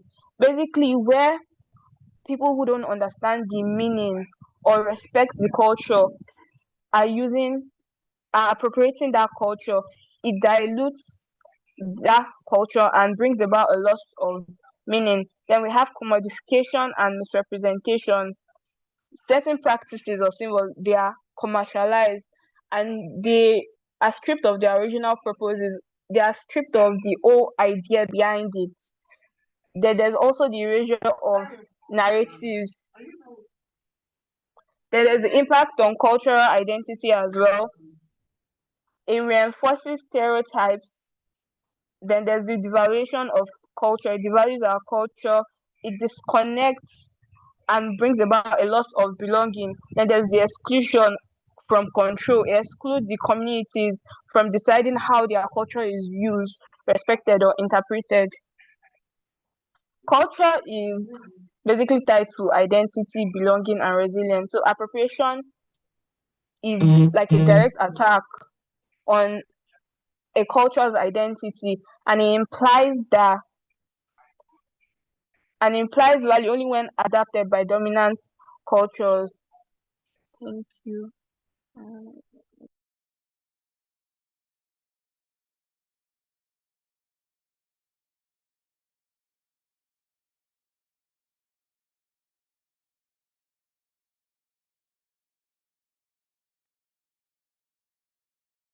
Baraka, are you still with us? Yes, I am. All right, are you done? Sorry. Yes, I am. Oh, all right. Okay, thank you so much for stepping in to present on behalf of your group.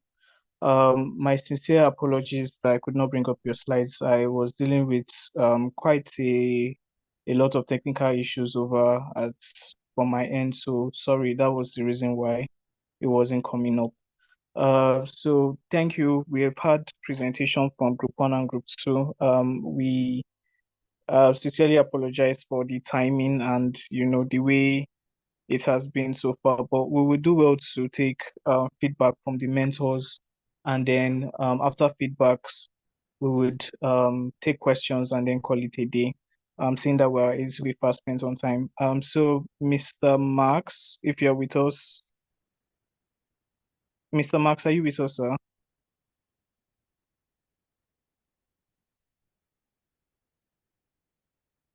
Okay, Mr. Marx, I don't think he is currently with us.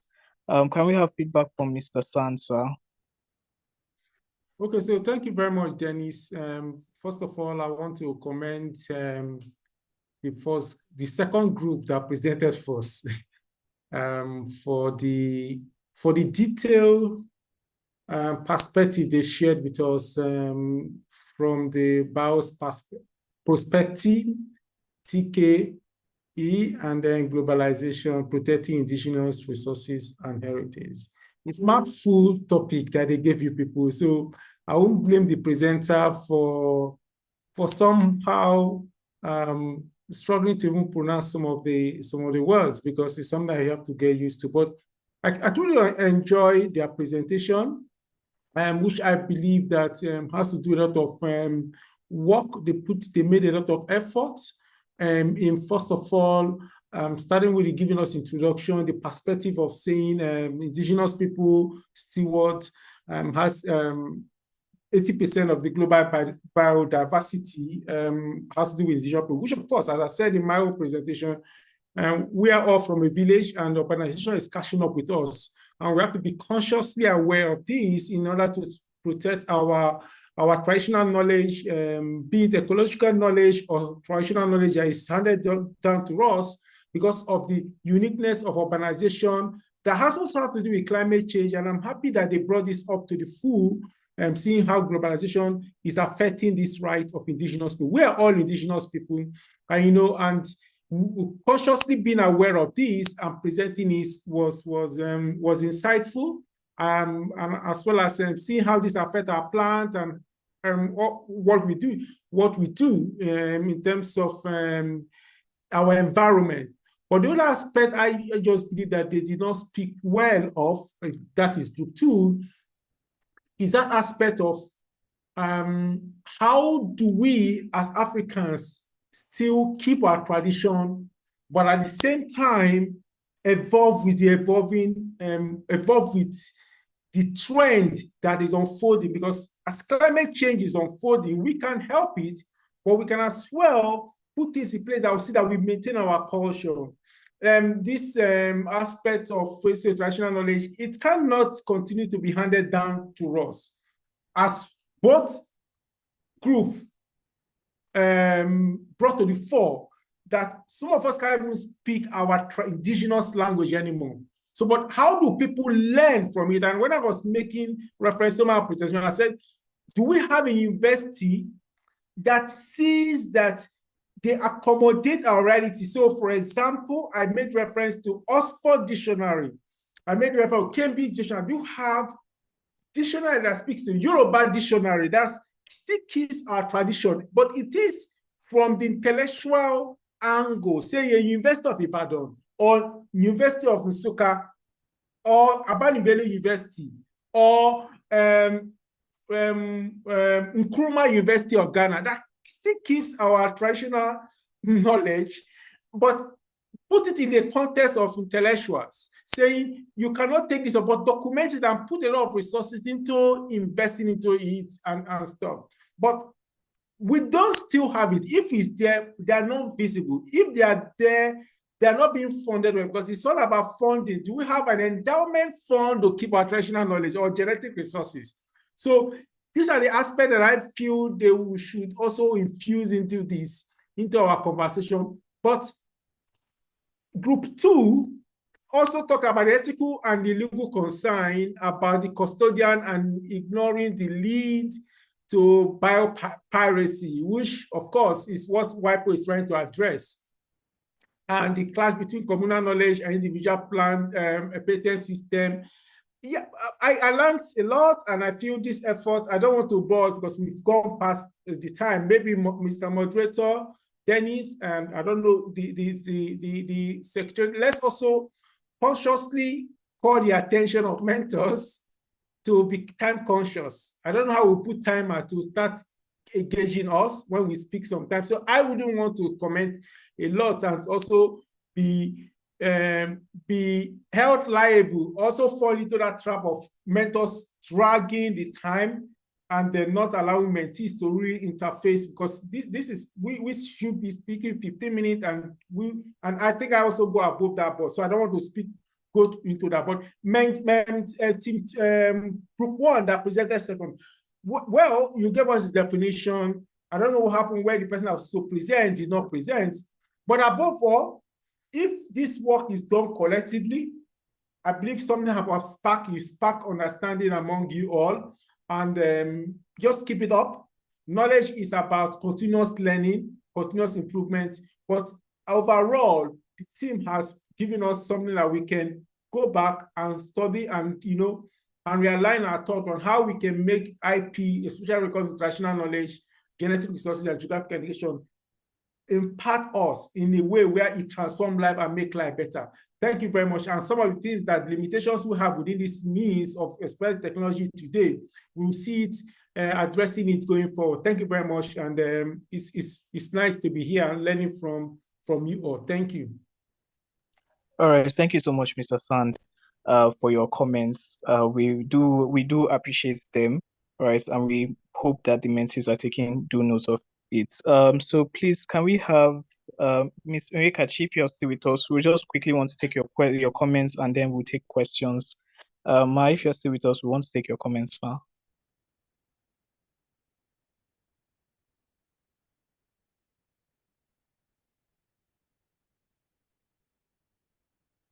Okay. I don't think Ms. Onyekachi is still with us. So please, if we have questions, let's do well to quickly ask questions. We can take maybe 2 or 3 questions, and then we'll call it a day. Are there questions from the side of the mentees?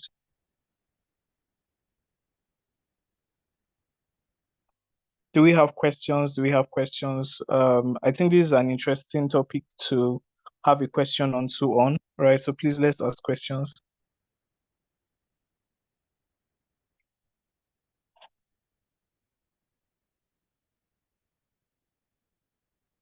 If they don't have questions, I can ask one question so we can wrap up. Again, this is also part of what we need to consciously work on in terms of timing to allow.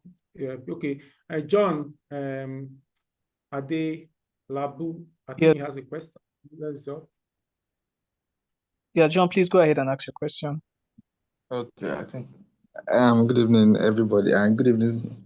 I want to say thank you to the speakers that spoke. They really did a very good job, and I really understood.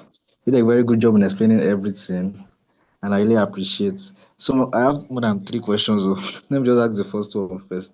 So I want to ask that this concept of GI or communal IP rights in general, is it an exclusive right or it is merely economic in the sense that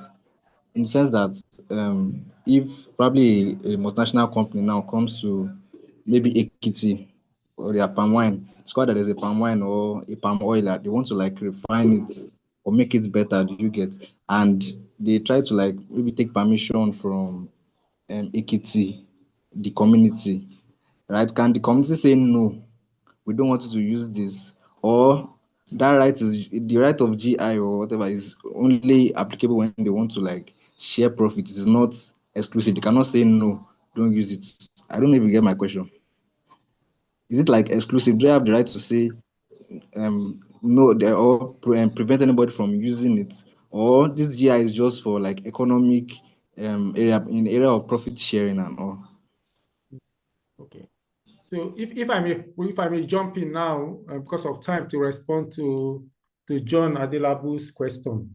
So GI, just because you mentioned GI is an exclusive right to the community, not for profit share. Profit sharing comes of it. So for example, so there are 2 elements, and this is where sui generis system comes in. So, for example, you talk about multinational coming to use palm wine from Ekiti, and Ekiti palm wine has been classified as geographical indication by going through the process. So, for you to, it's not the community, there is an association which we call the community of practice or code of group association. Say, for example, a cooperative that is set up to benefit from the palm wine from Ekiti, Onsuka yellow pepper, or Jiipcc. Jiipcc Association has a custodian as the custodian because for you to benefit from it, you must meet A, B, C, D. And if you meet A, B, C, D, and you are part of the Jiipcc Association or community, it's not the entire community, and you are located within a geographical area, you pay their dues, you follow that process, then you can benefit from it. So if a multinational comes in, so let me give you a classic example. The Royal tea that is a GI from South Africa is managed by 2 companies.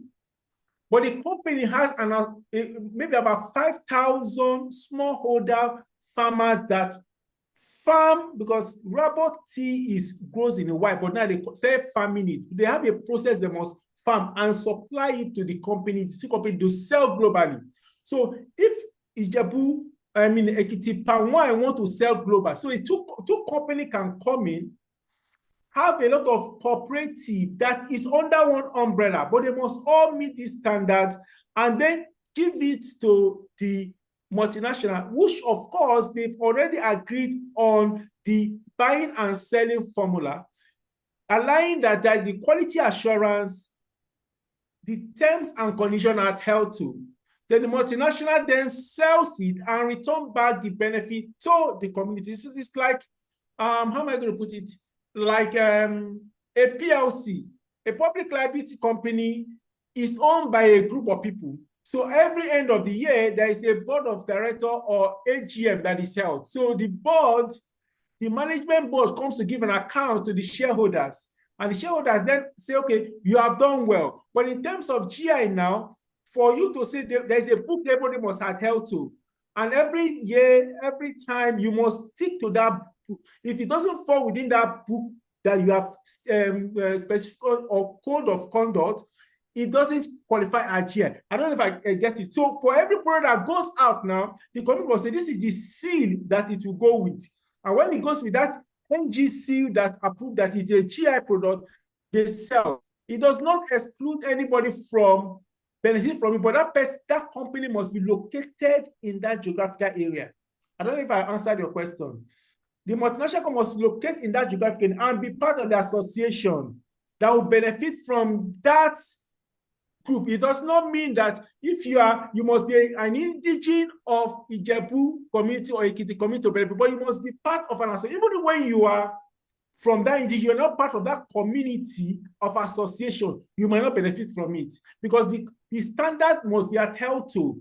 The standard is what defines it. The standard of quality, the standard of processing, the standard must define it. So a multinational can come in and become part of that, but it must be located in that community. Kashiko, do you understand what I mean? Exclusive to the community, but the community must have an association. You can be whatever you have, but you must be located in that location, geographical area, and benefit based on the code of conduct that has been given. Thank you. Which other question do you have? Thank you so much, Mr. Sand. John, you can go ahead and ask all of your questions. Okay. Okay, Dennis. Okay, Dennis, can you hear me? Questions for me? Fine, finally log out. Sorry.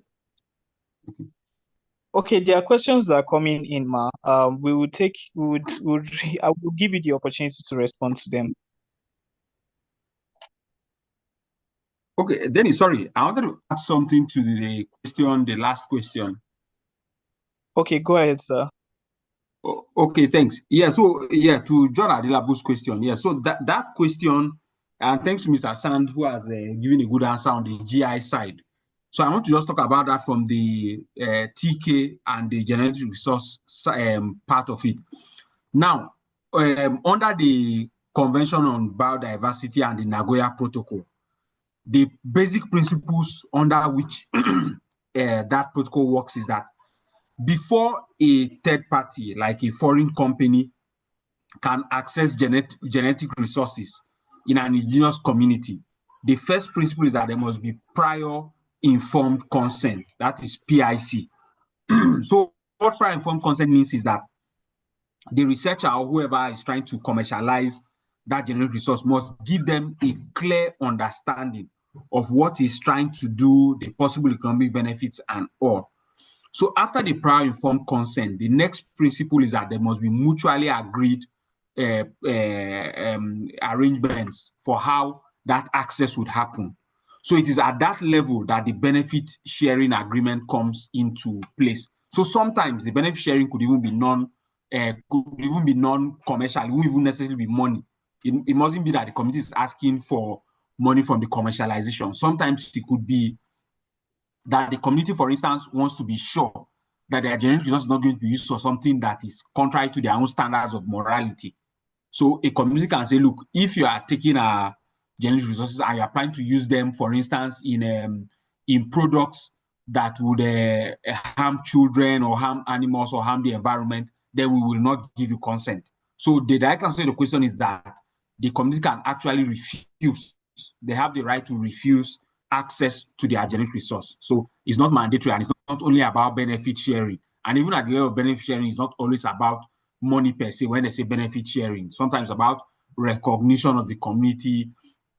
It's about promoting the values that our community cherishes. So the community might insist that if you are using a genetic resource, then you must ensure that all your products conform to certain standards. So for instance, with a community that holds the Islamic belief, for instance, they can insist that if you are going to use our genetic resources, then you must produce only products that are halal. That is, products that do not contain pork and any other thing, other things that that are a taboo under the Islamic tradition. So the community actually has a say in how you access and use their genetic resource.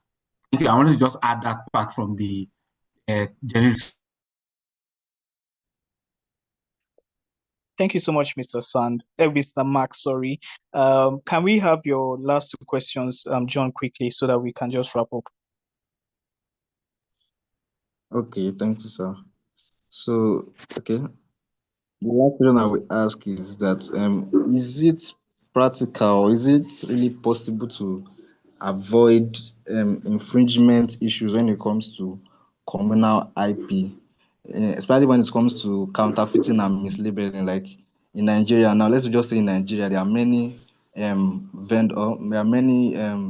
people selling ofada rice now that the rice that's produced outside Ogun State, outside the real place where it is made, right? And they are making money. So is it really possible? Like, what steps can be taken? And when it comes to the international aspect too, if we go to UK and we see people like maybe selling Jebu Gari and something like that, so what exactly are the steps to take? Yeah, I hope you understand my question.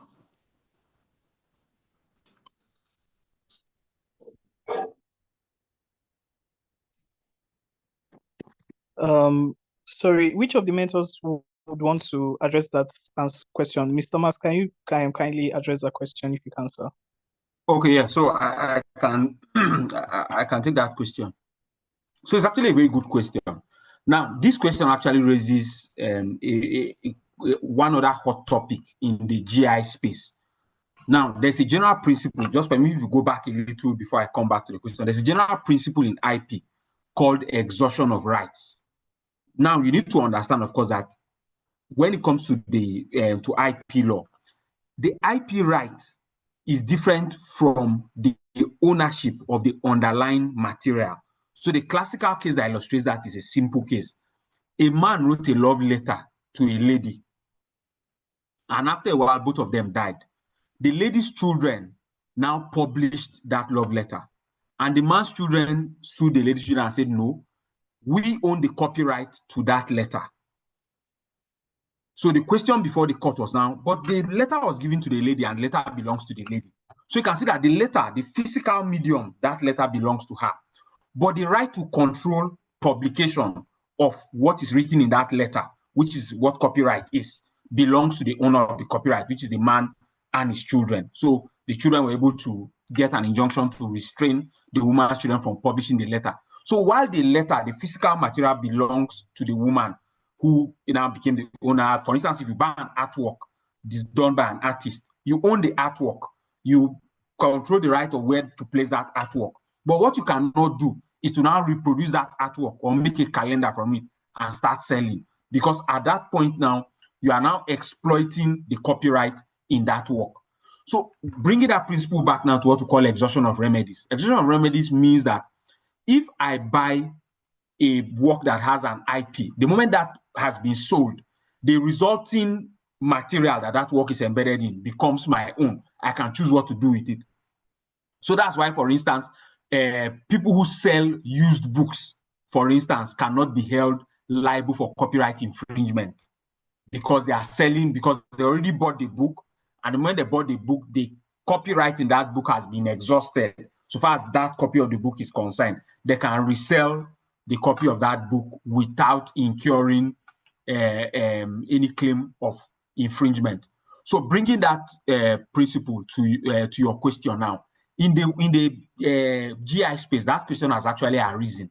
That a person who is a valid retailer of goods that contain GI, is he infringing on the GI by selling those goods? Now, why that became an issue is that the association, like a cooperative that controls the champagne that we know, in the area in France. So they have a very powerful chamber of commerce that is the one that hold the geographical indication for champagne. So they are very aggressive on how they police that champagne geographical indication. In fact, there's time that iPhone made a gold-colored iPhone, and called it champagne color. Those guys took them up immediately and said, no, you cannot use the word champagne. So the argument by Apple was that, look, we are not in the same market. You are selling beverages, wine and spirits. We are selling technology products. So, we are not infringing on your GI. But I think at some point they had to reach a settlement agreement, and Apple actually stopped using the word champagne color, But so that brings the point now. So the same champagne guys also at a point started going after people who were advertising, like retailers who, nightclubs and all of that, who now use the word champagne to advertise their nightclubs. So I think there was a particular case where a nightclub now said champagne night or something, and those guys tried to sue. But, on that one, the court said, no, you can't do that because they are a valid retailer. And the moment they have bought that bottle of champagne from you, they have the right to now advertise it and sell it to their own customers. So a restaurant selling ofada rice, who actually buys the ofada rice from the ofada people, cannot be stopped from advertising and saying we sell ofada rice as part of our menu. But where the ofada, if they have a cooperative and if the GI is registered, and like Mr. San told us, we do not yet have a proper GI structure in Nigeria, but if they already had one, what they can do, for instance, is that if the restaurant is not buying ofada rice from them, but buying what looks like ofada rice from another place and passing it off as we sell ofada rice, and yet you are not buying the rice from them, then they have the right to say, no, at that point you are infringing because you are using our geographical indication without actually selling in reality the ofada rice that comes from us. So it's just like Roebuck tea or Darjeeling tea.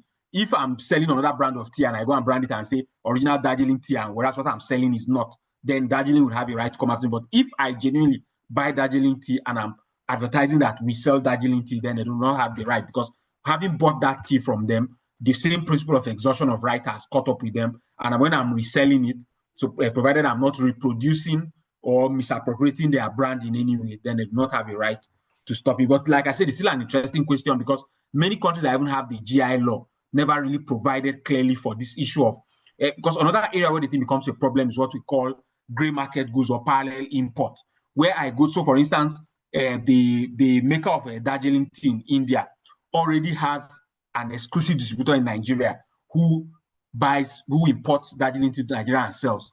But I now go and buy Darjeeling tea in India myself and I bring it into the country. The question is that having bought that Darjeeling tea is now my property and I bring it in.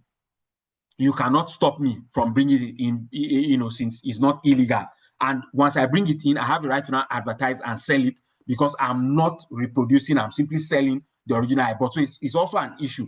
Even in trademark law, that's, issue of parallel imports is always a hot topic. Some countries have made laws specifically to regulate that and avoid people using that as a loophole and a way to abuse IP rights. But with GI, it's an area that is not yet very clear.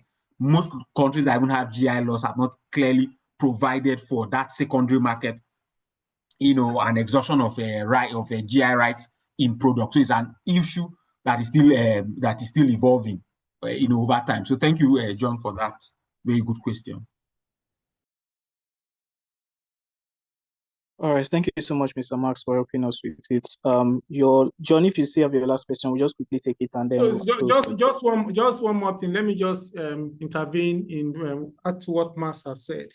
So in every product that is called GI, there is always an opportunity for free riders. People will call the free riders, where you want to leverage on an opportunity of a product that is already known to the market for your own benefit. So what this means is that for you to see that as someone that owns a GI product, the community, so the businesses, as Mark has rightly pointed out, that maybe it's a cooperative that manages the right to market and economically benefit from GI, like the Champagne Community Association. It is your right to go against anyone that wants to free ride on that. So because it's an exclusive right for yourself. So if someone, for example, just like every GI product globally, that's why you cannot, they are very aggressive, they are very defensive, they don't take prisoner when you come, so you want to free. Be Scotch whiskey. be it basmati rice. The war between Pakistan and India is basmati rice. Who owns that right? Because it's basmati rice is within the border of Pakistan and India. The Indian government are very aggressive in using that for basmati to be used by Pakistan. So it's an economic issue, ab issue. So can you stop it? You cannot stop it. It is you now going after whoever, whatever wants to take advantage of that name that would prevent other people from using it. So there's no, the only way you can stop it is using a legal tool to defend it. And you must have a strong association and with the resources to be able to bankroll this fight. It is not for gentlemen. So for Africa now, the challenge with, say, for example, Okun white honey, because they have internal divide. Okun white honey and Pinjam pepper is being free-ridden and abused in Europe. So there are different brands because they did not. But let me not go into this because I'll be saying some things that are not supposed to. Well, anyway, I won't go into that. But what I'm just trying to say is that you cannot stop counterfeiting of any GI products, but the association has a right to defend it. Exhaustion of rights comes in when you yourself know what you want. So if you don't know the value of what you have, forget about it. Just as we have our Ashoke being printed in China and being sold to us, because we don't even know the value of what we have. So it's up to the Ashoke Association to say, no, you can't go ahead with this. That is where the economy, diplomatic economy comes in. It can also happen within, because if you see an average GI product has 70% value from, because the association, the community that owns that right, be even TK, saying this is how we want to ride the body. If you don't push that from your, if you want a third party to protect your own right for you, then you have yourself to blame. Thank you very much. I said I should add to what Max have said. Thank you so much, Mr. Sand. All right. Okay, I think we have done so well in taking a few questions and, just overall, or just overall running through today. I think we're fast spent on our time. Sorry to the mentors for taking so much time and also to the mentees that have stayed back. Officially, this is the last class for IP, right? So I want to thank everyone that has participated in the program so far. I hope the mentees, we've learned quite a lot through the course of the last 5 weeks in the IP class.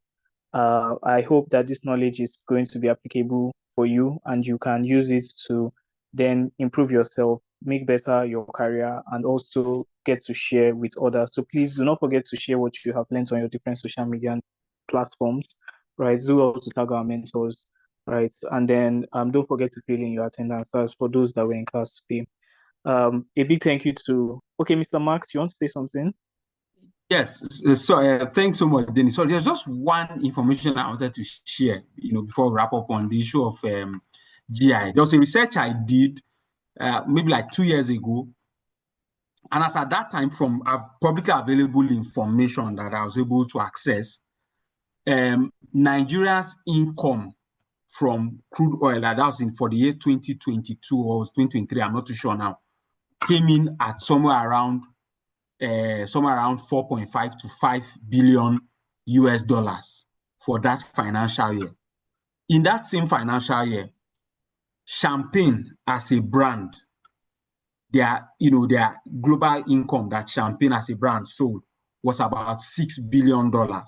So that's just to tell you that the value of that, just to buttress what Mr. Sand was saying, sometimes people do not understand the value of something like, as IP, because IP because it's intangible. So you can imagine that the value of the protection that GI offers to champagne, to France, makes more money for them from champagne bottles than Nigeria makes from all the crude oil that is causing mayhem all over the place. So it just tells you the value. And of course, there's also part of the data I saw then that Nigeria was in the top 10 countries that import champagne the most. So it tells you why we are where we are as Africans. That these guys are using the little natural resources they have, and they are making so much from it. We are importing it. We would produce our own crude and export to them, and ultimately still import the refined product back. So this is just a challenge to us that as IP practitioners, we need to understand. And thank God we have a mentor like Mr. Sandy, because Mr. Sandy, like he explained to you, he comes from the trade point of view, and that is where we are really missing it.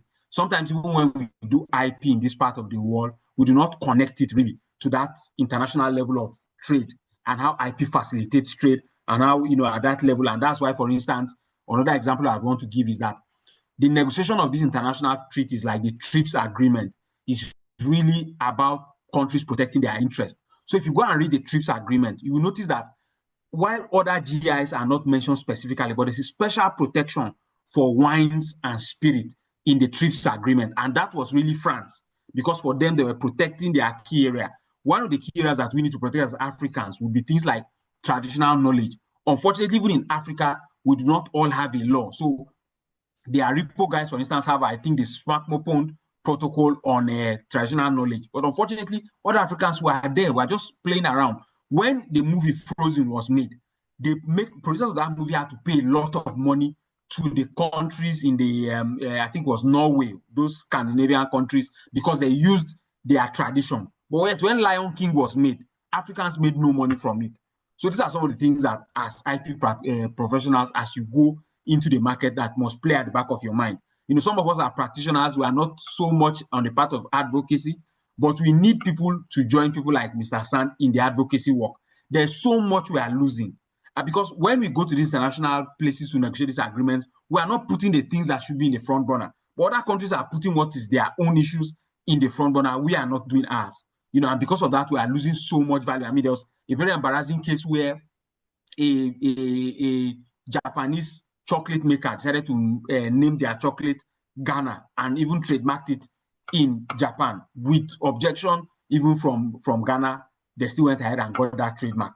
So you can imagine the kinds of things happening because Africans were not understanding, we are not smelling the coffee. Even when we go to the negotiation table, our negotiators are only interested in going to shop in Paris and all of that. They're just waiting for the session to finish to go out and shop. They are not there negotiating and putting on the table the things that would, make Africa right. So please, I just encourage us as we go, let's have these kinds of things in our mind. If opportunity comes in a place of advocacy, please, let's make sure we push the things that would really benefit us as Africans and try to, reduce the fact we should argue that things like wines and spirits should not be written into an international law because some of us within our cultural setting, alcohol is not even allowed. So we should be able to push their own agenda out of the way and push our own agenda, to the front of the room. So I wanted to just add this to encourage us, that as you go into your journey, don't only be like some of us and just be practitioners trying to make money from IP, but also think of the edge of being an advocate, giving back to society,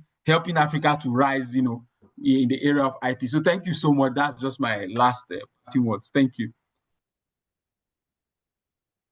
All right, thank you so much to all our mentors for all their shared thoughts in class and and throughout the course of the program. Thank you so much, Mr. Sand, for staying to the end. We are happy to have you on board, and also Mr. Max. All right. Once again, mentees, do well like Mr. Max has advised. All right, let's practice advocacy. Right, let's make sure people know what we are about, what our GIs and TKs and GRs are about, and let's put it out there that this thing is ours and we are going to use it for our benefits. All right, so for the mentees, like I earlier said, do not forget to fill in your attendance. Right. Good night, everyone, and take care. Thank you once again to our mentors for being here. We sincerely do appreciate your presence. Bye bye, everyone. Bye bye, everyone.